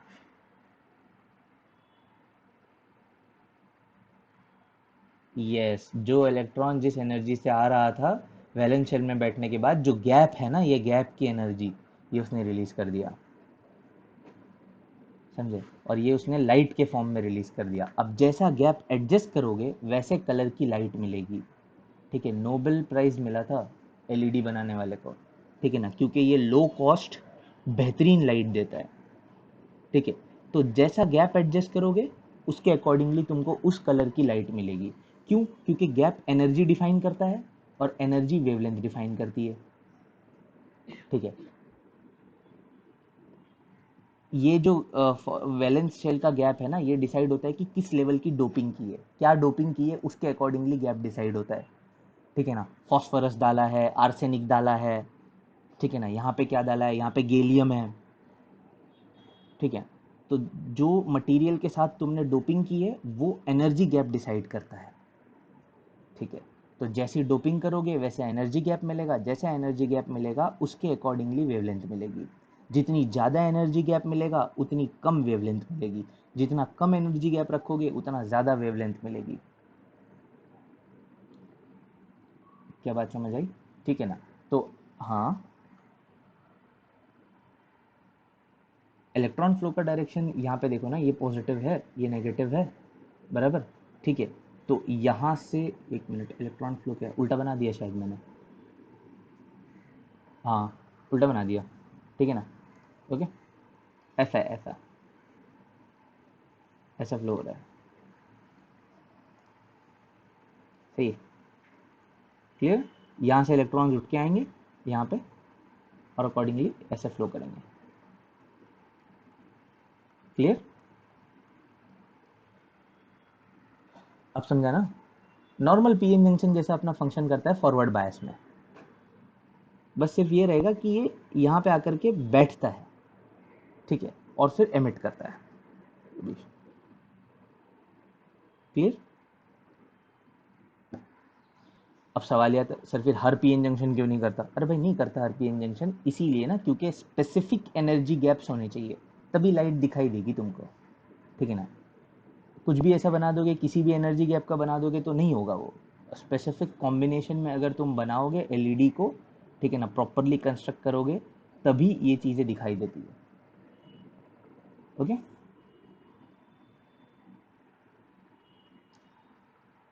हाँ, यस, उन्होंने कैलकुलेटेड डोपिंग की थी और उन्होंने सिर्फ ब्लू एलईडी बनाई थी, एक ऐसी एलईडी जो सिर्फ ब्लू लाइट दे रही थी। फिर बाद में लोगों ने अलग अलग कलर्स के लाइट बनाए डिपेंडिंग अपॉन उनका वर्क देख देख करके, भाई ये डोप करके देखते हैं, वो डोप करके देखते हैं, फिर आएगा कुछ लाइट, समझ में आया? अब इसमें खास बात क्या है पता है? सबसे अच्छी बात ये कि मतलब जो एक यूनिक है फीचर, वाइट एलईडी नहीं बना सकते तुम, मतलब क्योंकि कोई ना कोई एक कलर निकलेगा ना, सातों के सातों कलर थोड़ी ना निकलेंगे, तो उसके लिए तो एनर्जी हर एक बैंड की अवेलेबल होनी चाहिए ना,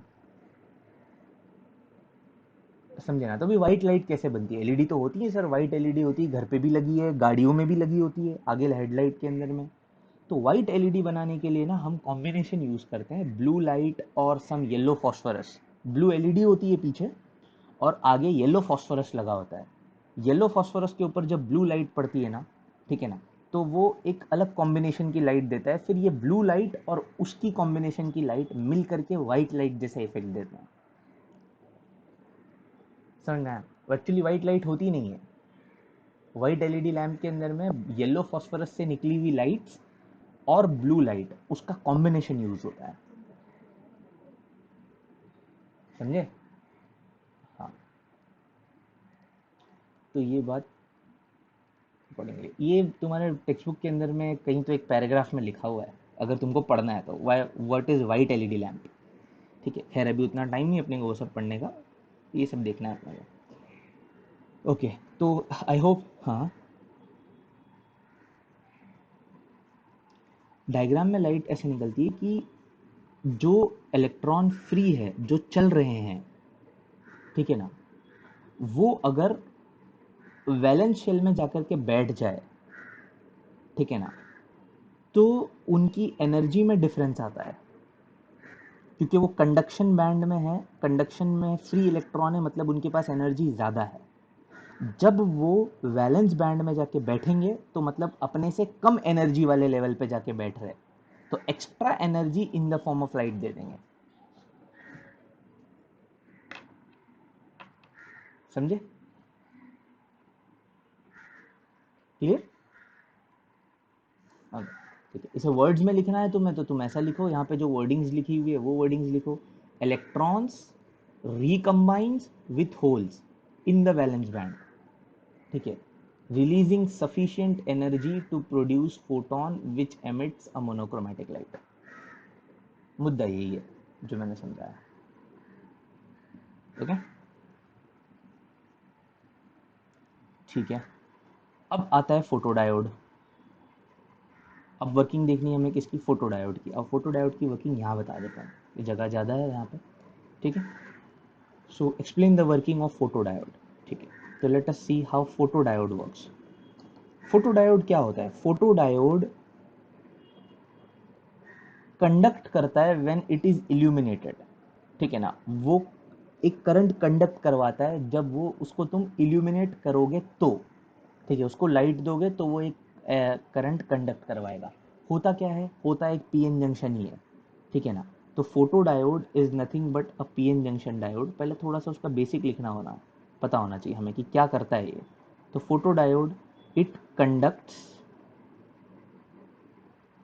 इन reverse bias mode when illuminated, when light falls on it, ठीक है। हाँ, अब कैसे कंडक्ट करता है, ठीक है, तो ये चीज़ समझते हैं। एक पीएन जंक्शन डायोड ही है, तो पहले पीएन जंक्शन डायोड बना दो, ठीक है। तो ये बना दिया हमने पीएन जंक्शन डायोड, ओके। तो यहाँ पे आ गया पीएन जंक्शन डायोड। सब पढ़ेंगे क्यों रिवर्स बायस मोड में ही कंडक्ट करता है, ठीक है ना। अकॉर्डिंगली सारी चीज़ें देखते हैं, उसको एक एक करके समझते हैं। ये पी और ये एन, ठीक है। और इसका डिप्लीशन लेयर होगा, तो डिप्लीशन लेयर ये है अकॉर्डिंगली, मान लो ऐसा, ठीक है। हाँ, पी साइड पे होल्स होंगे, एन साइड पे इलेक्ट्रॉन्स होंगे, ये सारी चीज़ें हमने देख रखी है, ठीक है ना, बहुत डिटेल के अंदर में, ओके। अब तुमने क्या किया, इसको रिवर्स बायस में लगा दिया। रिवर्स बायस का मतलब ये होता है कि P is connected to negative, ठीक है, and N is connected to positive. अब ये रिवर्स बायस में लग गया।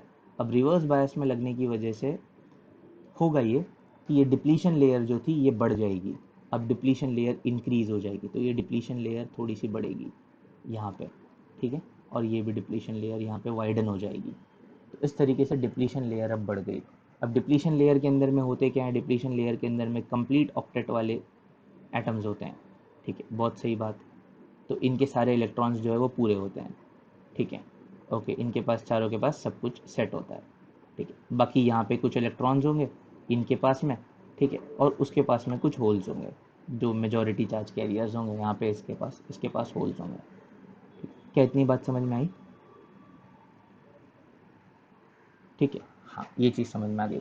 अब हमें एक चीज़ पता है रिवर्स बायस के अंदर में, कि हमने रिवर्स बायस में अगर इस चीज़ को कंडक्ट कर दिया तो बहुत नॉमिनल सा करंट फ्लो करता है इसके अंदर में, ठीक है ना।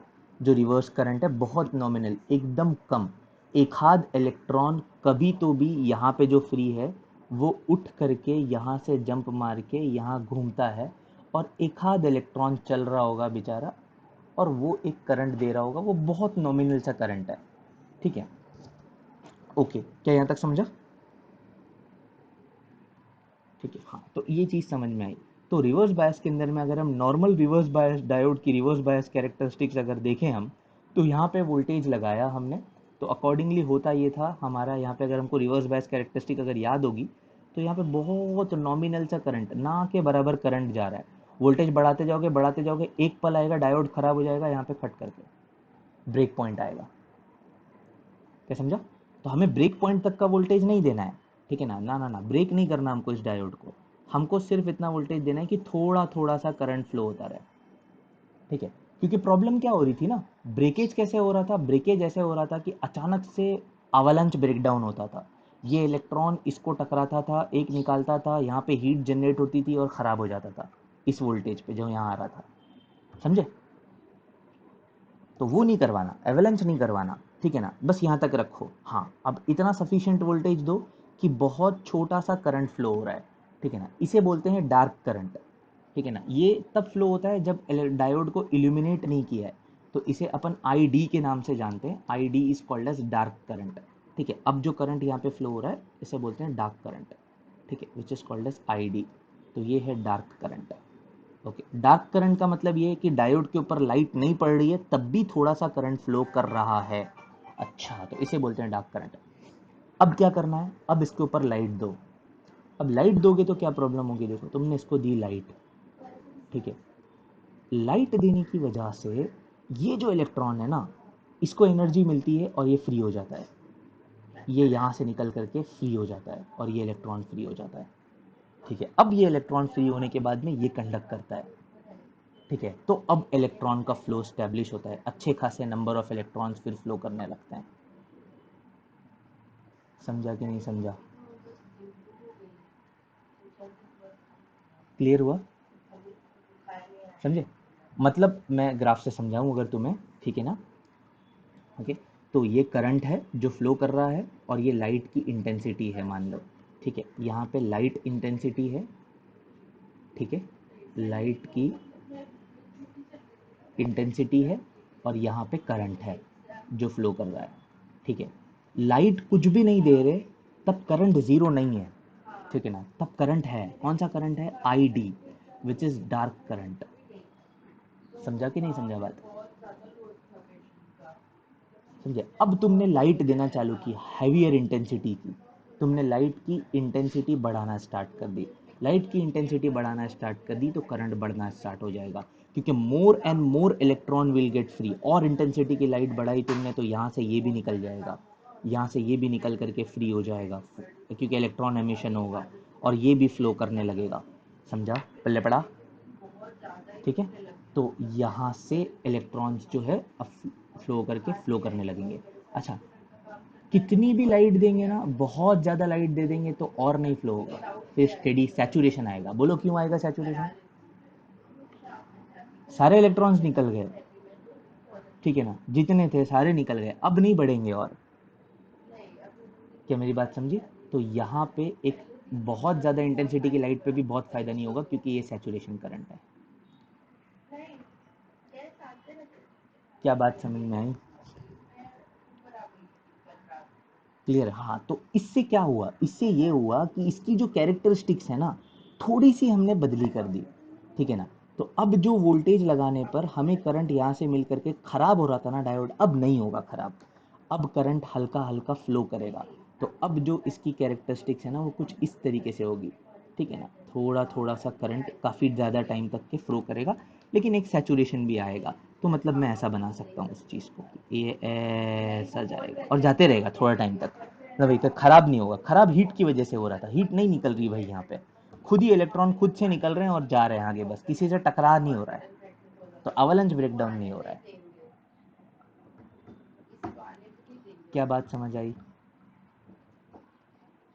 हम्म, हाँ, हीट नहीं जनरेट होना चाहिए। अवलंच के अंदर में टकरा के निकल रहा था, उस वजह से हीट जनरेट हो रही थी। यस, कोलिजन की वजह से। हम्म, हाँ, यहाँ पे निकल रहा है पर कोलिजन नहीं हो रहा, यहाँ पे निकल रहा है लाइट की वजह से निकल रहा है। क्या बात समझ आई? क्लियर? हाँ, तो बात हो गया खत्म फिर, बस ये तीन डायोड्स हैं, ठीक है? फोटो डायोड भी हमने देख लिया, एलईडी भी देख लिया, सोलार भी देख लिया, ठीक है ना? सोलार सेल, सोलार सेल जो है वो, ये बात ध्यान रखिए, उसमें कुछ बैटरी लगाने की ज़रूरत नहीं पड़ती, वो बैटरी जैसा वर्क करता है, ठीक है ना? वो लाइट लेता है और करंट देता है, और ये बैटरी के वजह से वर्क करता है, बस ये इनिशिएट करता है करंट के फ्लो को। थोड़ा सा इसकी इंटेंसिटी की वजह से करंट थोड़ा सा बढ़ेगा। क्लियर है? तो ये चीज़ हम्म,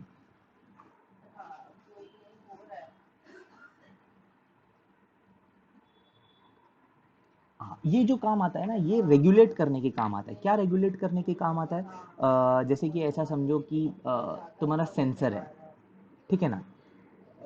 सेंसर्स वगैरह के अंदर में काम आता है कि छोटा सा करंट दे देवे, ताकि पता चल जावे कि हाँ भाई ये हो रहा है। जैसे कि मान लो, कैसे मैं बताऊँ अभी तुम्हें, अ, ऐसा समझो कि तुम्हारी कोई फैक्ट्री वैक्ट्री में कुछ चीज़ बन रही है, या तुम जा रहे हो तो दरवाज़ा खुलता है, देखो तुमने, तुम खड़े हो जाते हो तो दरवाज़ा खुलता है, ठीक है ना?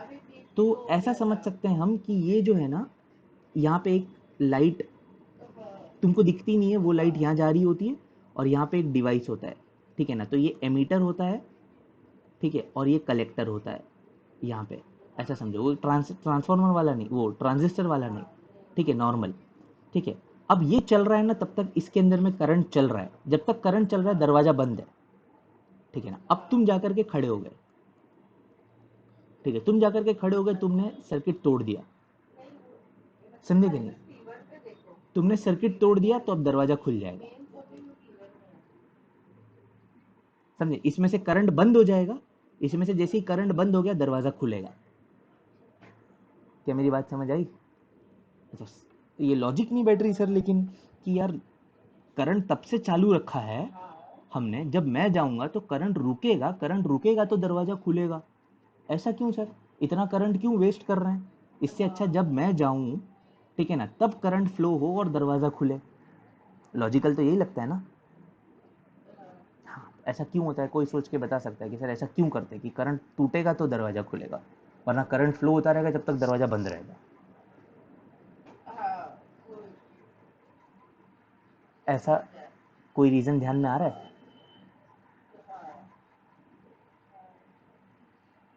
चलो मैं बताता हूँ। सपोज आग लग गई, समझे ना, आग लग गई, लाइट चली गई, और तुमने डिवाइस बनाया है कि जिसमें करंट जाएगा तो दरवाजा खुलेगा, करंट नहीं जाएगा तो दरवाजा बंद ही रहेगा। लाइट तो चली गई, अब करंट नहीं जाएगा, करंट नहीं जाएगा तो दरवाजा बंद ही रहेगा, दरवाजा बंद रहेगा, अंदर सब मर जाएंगे। समझ में आया? इसीलिए ऐसा बनाते हैं कि भाई करंट जब तक जाते रहेगा तब तक दरवाज़ा बंद रहेगा, जहाँ करंट तोड़ दो तुम जाना, वहाँ दरवाज़ा खुल जाएगा। तो अगर लाइट गई तो मॉल के दरवाजे खुले रहेंगे ताकि लोग बाहर जा सके। क्लियर? तो ये काम है फोटो डायोड का। ये छोटा सा डायोड यहाँ होगा, फोटो डायोड तुम्हारा, जो कि करंट फ्लो करवा रहा है। जैसे ही इसके ऊपर से करंट, लाइट हटी, करंट बंद कर दिया, करंट बंद कर दिया, दरवाज़ा तुम्हारे सामने खुल जाएगा। क्या बात समझ आई? क्लियर? तो इस तरीके से ये वर्किंग होती है फोटो डायोड की। माइन्यूट माइन्यूट करंट्स काम आता है।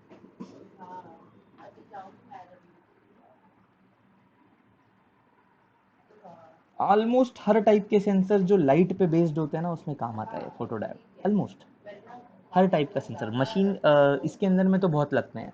बॉटल फिलिंग प्लांट है, तुम्हारा लेज वेज के पैकेट बन रहे हैं, लेकिन उसमें फोटो सेंसर्स होते हैं, हर जगह फोटो सेंसर्स होते हैं। फोटो सेंसर का काम ही ये होता है, ठीक है ना। लाइट पड़ती रहेगी तब तक करंट जाते रहेगा, लाइट जैसे ही बंद कर दी करंट बंद हो जाएगा, करंट बंद हो जाएगा तो कुछ चीज़ें होंगी। क्लियर? ओके, नाउ यहाँ पे अभी बात करते हैं क्वेश्चन नंबर 5 में। What is the logic gate, draw symbol and give truth table of not gate. Not gate का सिंबल ये है। लॉजिक गेट क्या होती है? लॉजिक गेट्स वन और मोर इनपुट सिग्नल वाले डिवाइसेस होते हैं जो एक आउटपुट देते हैं, ठीक है ना। एक या एक से ज़्यादा इनपुट लेते हैं और एक आउटपुट देते हैं। वन और more input, only one output, they are called as logic gates. NOT gate का सिंबल ऐसा है। Clear? Okay, explain the working of PNP transistor. ठीक है ना, पीएनपी ट्रांजिस्टर यहाँ पे वर्किंग है, ठीक है, और एनपीएन ट्रांजिस्टर की वर्किंग यहाँ पे है। Explain the working of NPN transistor. मैं किसी एक ट्रांजिस्टर की बताता हूँ, तुम दूसरे के ऊपर होल लगा करके कर देना, ठीक है ना। तो एनपीएन ट्रांजिस्टर या पीएनपी ट्रांजिस्टर दोनों की वर्किंग एंड में एक साथ ही कंपेयर कर देंगे। चलो इसको बाकी का पहले पूरा पेपर देख लेते हैं, ठीक है, फिर एंड में एक साथ इन दोनों को कंपेयर करेंगे खाली। Okay, right, with the help of with the help of neat circuit diagram explain transistor as an amplifier। ठीक है ना, ट्रांजिस्टर एज एन एम्पलीफायर। चलो पहले इसको कर लेते हैं, फिर अपन वर्किंग देख लेंगे उन दोनों की, ठीक है। और क्या क्वेश्चंस रह गए अपने? अच्छा लास्ट है ये तो। Okay, very good. Define dark current of photo diode, what are the advantages. हाँ, now can you say what is dark current? ये तो तुम लोग बता ही सकते हो डार्क करंट क्या होता है, ठीक है ना। जब डायोड को रिवर्स बायस में कनेक्ट करो और कोई लाइट उसके ऊपर ना डालो, ठीक है ना, तो a reverse current flows even when the photo diode is not illuminated, this is called as dark current. क्या समझा? ठीक है। हाँ, एडवांटेजेस क्या है फोटो डायोड के? एडवांटेजेस तो दो तीन एडवांटेज ना, ये तीनों चीज़ों के ना कॉमन लिखने के। क्या भाई? लाइट वेट है, कॉम्पैक्ट साइज है, हाई स्पीड ऑपरेशन है, क्विक रिस्पॉन्स है, ठीक है ना, लो कॉस्ट है, ठीक है। ये सब एलईडी का भी यही एडवांटेज है। हाई स्पीड ऑफ ऑपरेशन है, लाइट वेट है, कॉम्पैक्ट है, कॉस्ट कम है उसकी, ठीक है ना, क्विक रिस्पॉन्स है, व्हेन एक्सपोज टू लाइट। नहीं, एलईडी में लिखने का quick response in giving light, warm warm नहीं होती वो। समझ में आया? ठीक है, ओके। तो इस तरीके से। अच्छा, अब खाली अपन बात करते हैं पहले तो transistor as an amplifier. Explain the working of transistor as an amplifier. ठीक है ना, हमारा ट्रांजिस्टर एम्पलीफायर के जैसा वर्क करवाना है हमें। आ जाओ उसके ऊपर बात करते हैं,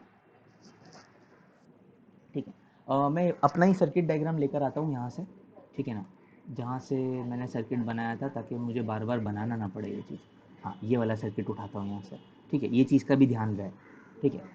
तो मैं ये 3 यहाँ से उठाता हूँ, इसको ये सर्किट डायग्राम उठाता हूँ ताकि अपने को आसान हो जाए काम करने में। अरे क्या चल रहा है ये, ओके, हाँ, ओके, ये हो गया। आ जाओ इधर, तुम चाहो तो इसके सर्किट से भी बना सकते हो, खाली इसने रजिस्टर इधर का इधर बनाया, वो थोड़ा सा जमता नहीं है, ठीक। अब ट्रांजिस्टर एज एन एम्पलीफायर को पर देखते हैं अपन क्या इसके अंदर में कर सकते हैं। आ जाओ यहाँ लेते हैं और यहाँ समझते हैं इस चीज़ को, ओके। ये हमारा नॉर्मल सर्किट है, ठीक है, ये सर्किट आई होप सबको बनाते आता है अब, ठीक है। अब ट्रांजिस्टर एज एन एम्पलीफायर, तो एम्पलीफायर क्या है पहले तो ये समझो, जब एम्पलीफायर समझ जाएंगे तभी हम समझेंगे कि भाई होता क्या है। एम्पलीफायर का मतलब ये होता है इनपुट में तुमने कुछ करंट दिया, आउटपुट में तुम्हारा बढ़ करके मिलना चाहिए, उसे बोलते हैं एम्पलीफायर। मतलब एम्पलीफायर इन जनरल अगर मैं बोलूँ तुम्हें कि व्हाट आर एम्पलीफायर्स, ठीक है ना, तो एम्पलीफायर क्या काम करते हैं, एम्पलीफायर ये काम करते हैं कि तुमने जितना इनपुट दिया है, ठीक है, उससे बड़ा आउटपुट मिलेगा, ठीक है। तुमने मान लो ये सिग्नल दिया था इनपुट में, तुम्हें आउटपुट में ये सिग्नल मिलेगा, तो उसे बोलते हैं एम्पलीफायर। क्लियर ये काम, ठीक है। अच्छा, अब बिना बताए भी तुम्हें समझ में आएगा कि ट्रांजिस्टर जो है ये एम्पलीफायर के जैसा काम करता है। कैसे काम करता है मैं बताता हूँ। आउटपुट करंट कौन सा होता है, आईसी, है ना, यही लिखा हुआ है। इनपुट करंट कौन सा होता है, आईबी। बीटा क्या होता है,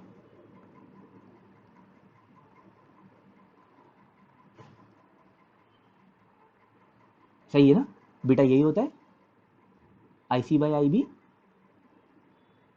करेक्ट, आउटपुट अपॉन इनपुट, ठीक है। तो IC by IB, beta is always greater than 1 और लेस देन 1,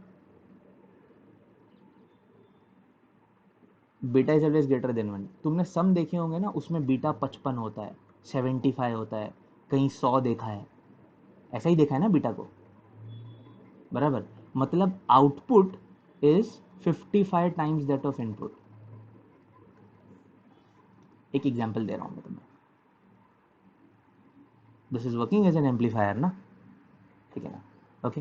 अच्छा, हाउ इट हैपेंस, अब कैसे होता है ये सारी चीज़ें अपन थोड़ा सा डिटेल में खाली देखेंगे, कुछ है नहीं, मतलब सिर्फ उसी को एक्सप्रेशन को ही लिखना है, पढ़ना है बस खाली, और कुछ नहीं, ठीक है। तो ये सारी चीज़ें ध्यान रहे यहाँ पे कि बीटा होता है I C upon I B, ठीक है ना, beta is always greater than 1, ठीक है, ओके। अब बात करते हैं, यहाँ पे इनपुट वोल्टेज लगा रखा है मैंने, ठीक है ना, तो हम पहले इनपुट्स के बारे में डिस्कस करेंगे, फिर आउटपुट्स के बारे में डिस्कस करेंगे।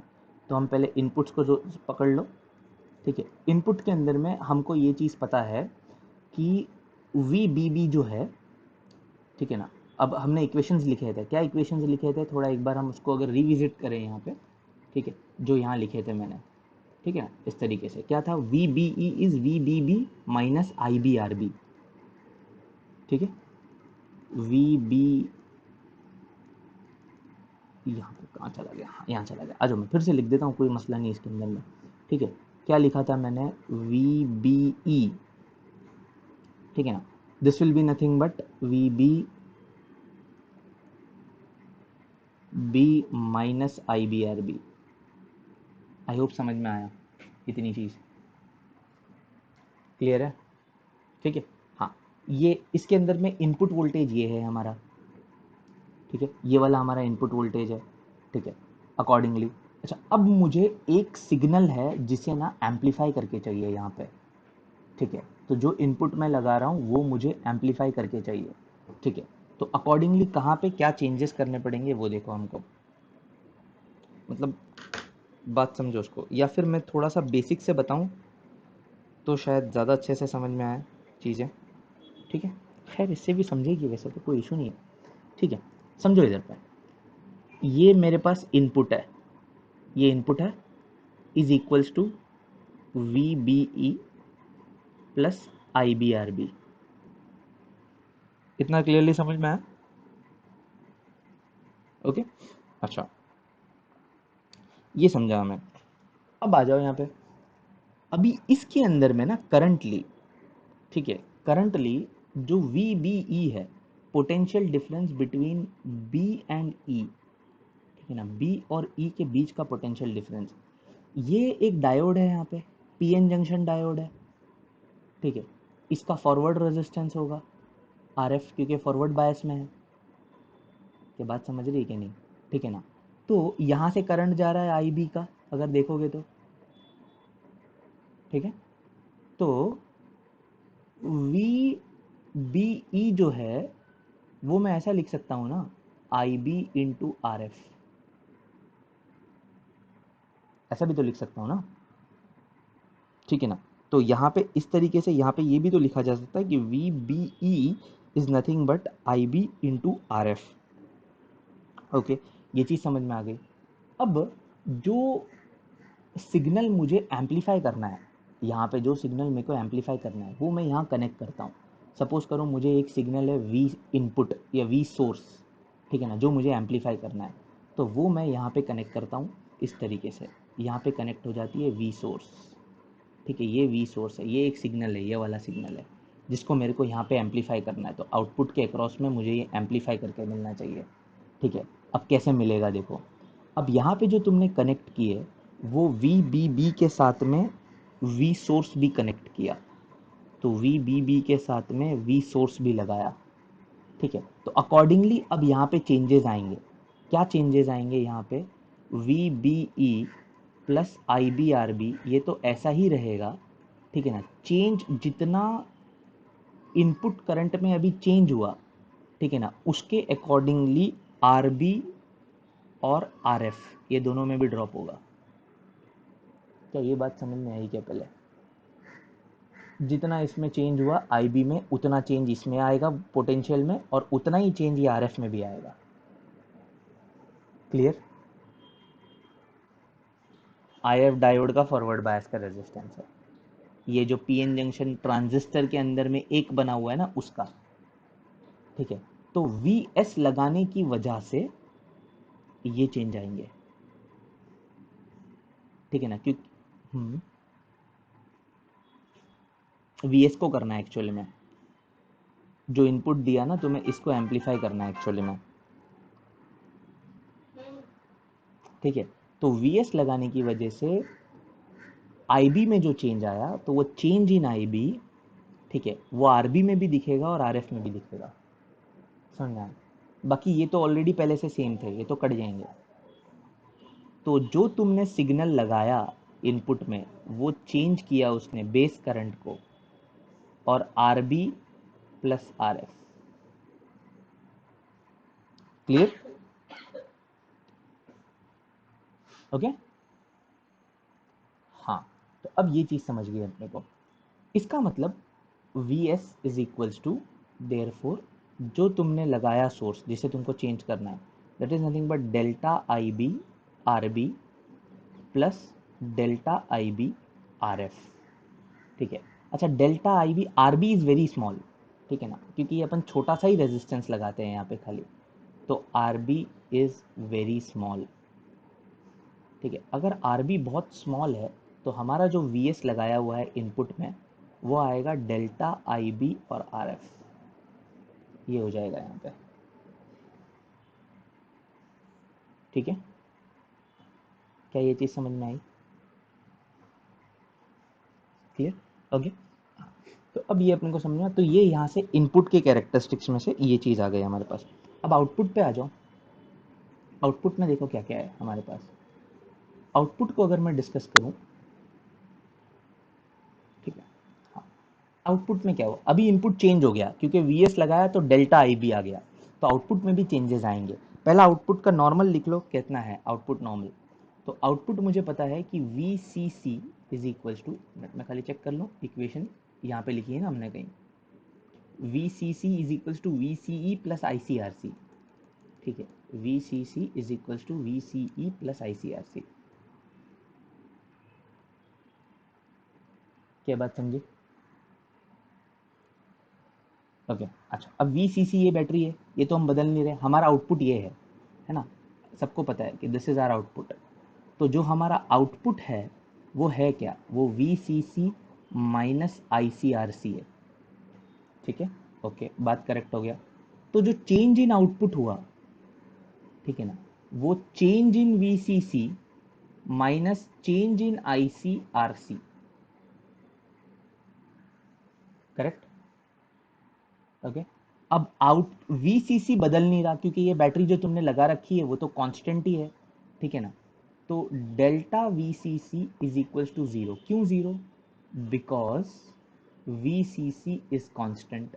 ये एक बैटरी है, हमने लगा रखी है 2 वोल्ट की, तो 2 वोल्ट की रहेगी, तो उसमें तो कोई चेंज आने से रहा, तो ये तो ज़ीरो हो जाएगा, ठीक है। तो आउटपुट में जो चेंज आया किसके बराबर आया? आउटपुट में जो चेंज आया वो डेल्टा आई सी आर सी, ये चेंज आया, ठीक है। अब delta I C is nothing but what? Delta I C is nothing but, यहाँ देखो, the beta is equals to delta I C upon delta I B, बराबर। तो डेल्टा आई सी की जगह मैं beta into delta I B लिख सकता हूँ,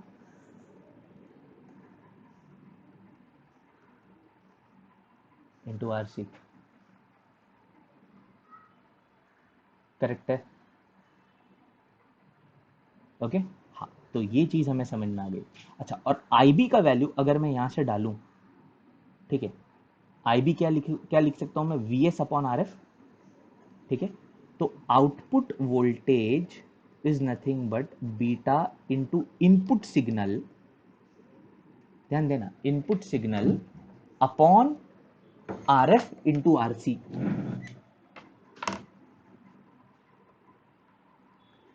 नहीं समझा? क्लियर? तो अभी देखो ना, beta factor is always greater than 1, ठीक है। तुमने जो भी इनपुट डाला बीटा से मल्टीप्लाई होने के बाद आउटपुट मिलेगा, तो मतलब बड़ा मिलेगा, एम्पलीफाई करके मिलेगा।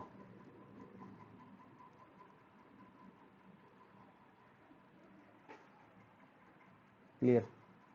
तो ये हो गया प्रूफ कि भाई this can works like a amplifier. Clear? ठीक है। अब यही सब चीज़ें ना इन्होंने लिखी होगी यहाँ पे, इसके अंदर में पूरा इस तरीके से देखो, ये सब लिखा हुआ है।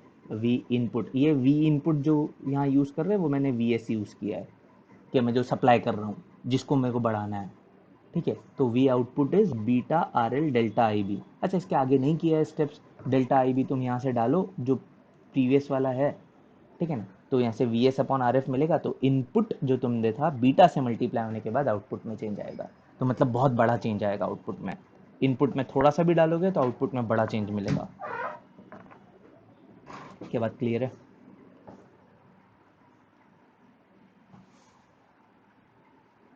डेल्टा वी बी बी को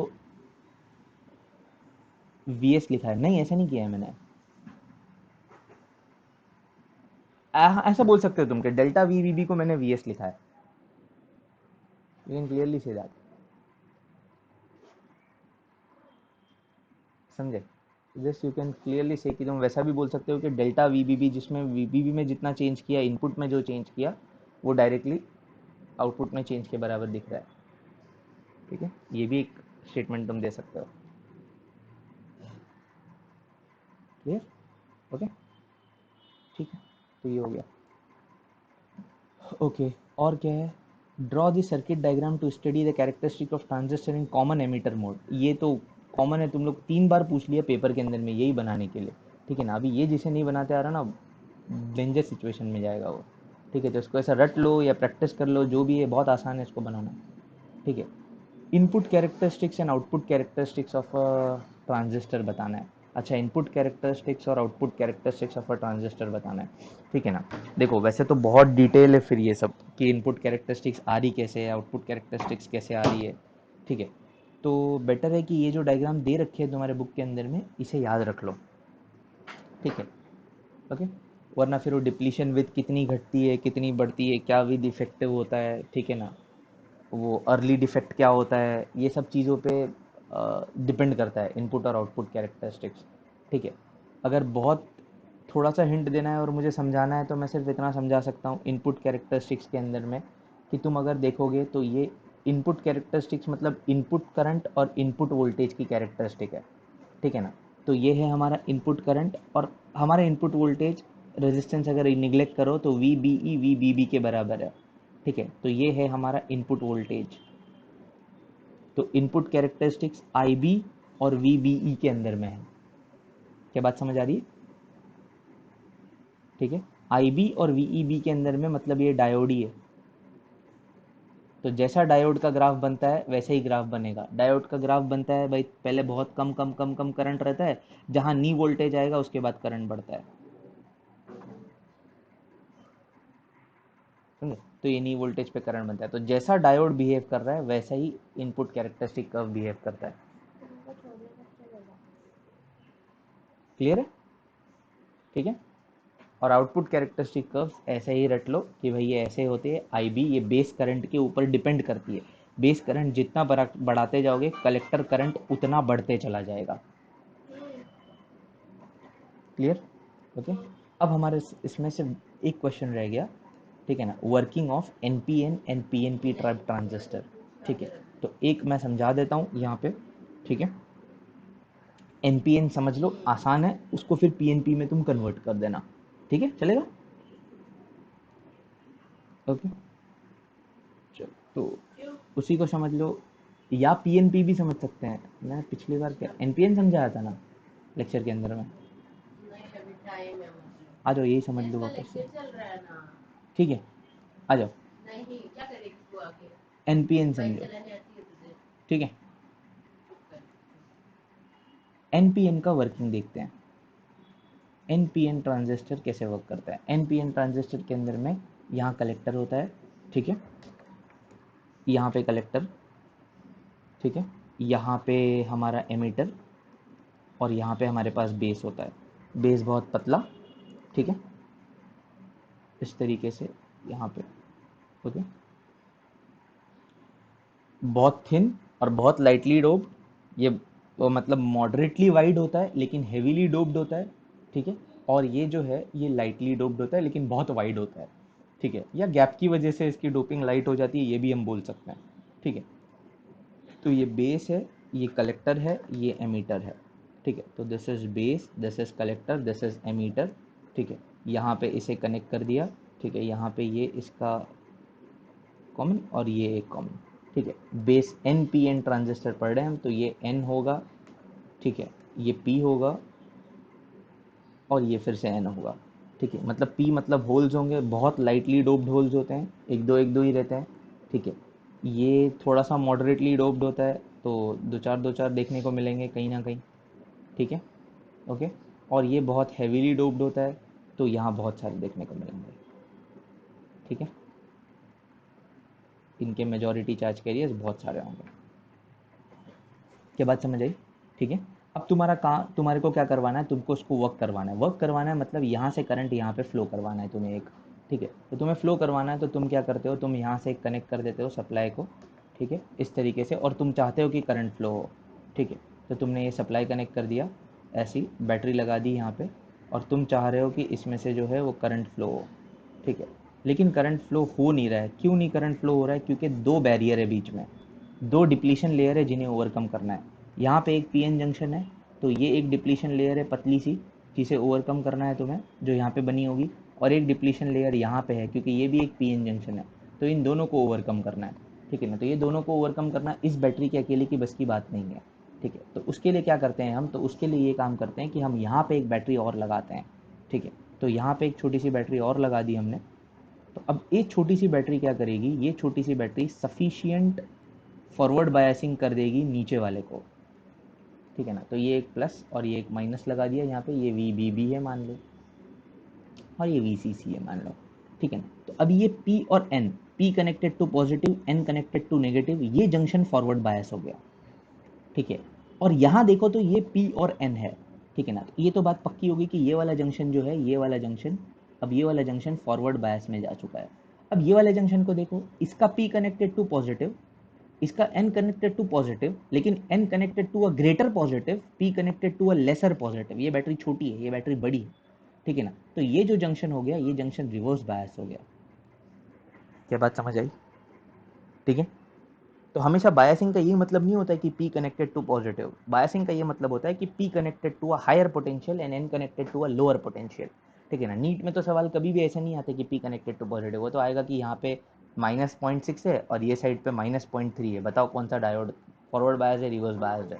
ठीक है, उस टाइप की क्वेश्चन आता है। खैर अभी वो अपन अभी नहीं सोचेंगे उसके बारे में। ठीक है, तो ये वीसीसी यहाँ पे। ठीक है, अब चूंकि ये फॉरवर्ड बायस है, यहाँ से इलेक्ट्रॉन निकलते हैं, ये इलेक्ट्रॉन निकल करके आने की कोशिश करते हैं। अब ये जब इलेक्ट्रॉन निकल करके आने की कोशिश करते हैं, मान लो यहाँ से 1000 इलेक्ट्रॉन्स उठे और यहाँ जाने की कोशिश की, 1000 इलेक्ट्रॉन्स निकले, ठीक है ना, तो 50 ही यहाँ आते हैं, 50 इलेक्ट्रॉन्स इधर आ गए। ठीक है ना, और बाकी के इलेक्ट्रॉन्स कहाँ चले जाते हैं, उनके पास इतनी एनर्जी आ जाती है कि वो जंप मार के ये लेयर में चले जाते हैं। अब जैसे ये लेयर में चले गए ना, यहाँ पे पॉजिटिव चार्ज इसे खींच लेते हैं, तो फिर ये इलेक्ट्रॉन्स यहाँ चले जाते हैं। ठीक है, तो बाकी के मेजॉरिटी इलेक्ट्रॉन्स जो है 950 इलेक्ट्रॉन्स सारे के सारे यहाँ फ्लो करने लगते हैं। ठीक है, तो बाकी के सारे इलेक्ट्रॉन्स जो है 950 इलेक्ट्रॉन्स यहाँ फ्लो करेंगे। ठीक है, और 50 इलेक्ट्रॉन्स यहाँ फ्लो करेंगे। तो अकॉर्डिंगली एक करंट यहाँ डेवलप होगा जिसे अपन बेस करंट बोलते हैं, और एक करंट यहाँ डेवलप होगा जिसे अपन कलेक्टर करंट बोलते हैं। क्या समझ में आया? And this way an NPN transistor works. PNP के अंदर में क्या होगा, पीएनपी के अंदर में सेम चीजें होल्स के साथ होगी, बस होल्स ट्रांसफर हो जाएंगे। सेम कुछ, सब कुछ सेम लिखना है, होल्स के साथ लिखना है खाली। ठीक है, होल्स ट्रांसफर हो रहे हैं मतलब कि इलेक्ट्रॉन नीचे की तरफ रिवर्स में आ रहा है, बस और कुछ भी नहीं है। This is the working of NPN and PNP transistor. तो दिस कंप्लीट्स आवर पूरा पेपर। ठीक है, difference in emitter base and collector is as follows. हाँ, ये सब जो मैंने बता दिया यहीं पे ये भी कवर हो गया। ये तुम्हारा मॉडरेट थिकनेस का होता है, ये बहुत बड़ा थिकनेस का होता है, ये एकदम पतला होता है। ये लाइटली डोप्ड, ये तुम्हारा अकॉर्डिंगली मॉडरेटली डोप्ड, ये बहुत हैवीली डोप्ड। इसको लाइट डोपिंग कराने का एक रीज़न भी है। अगर मान लो ये हैवीली डोप्ड होता तो बहुत सारे होल्स होते हैं इसके पास, अगर बहुत सारे होल्स होते हैं ना, तो कुछ इलेक्ट्रॉन्स यहाँ जाने की बजाय ये होल में बैठ जाते हैं। ठीक है ना, और फिर हमको सफिशिएंट करंट नहीं मिलता। इस वजह से इसे लाइटली डोप रखा जाता है जानबूझ करके। क्या बात समझ आई? ओके, ठीक है, इतना काफ़ी है आज के लिए। ओके, कल अपन एक और चैप्टर डिस्कस करेंगे, प्रोबेबली डिस्कस करेंगे अपन न्यूक्लियाई को। ठीक है, इसके इसके ऊपर वाला चैप्टर वही है ना, न्यूक्लियाई है ना, जिसके ऊपर जो भी चैप्टर वो डिस्कस करेंगे। हाँ, structures of atom and nuclei. ठीक है, तो कल अपन उसका डिस्कशन ले लेंगे, सेम ऐसे ही डिस्कस होगा। ठीक है।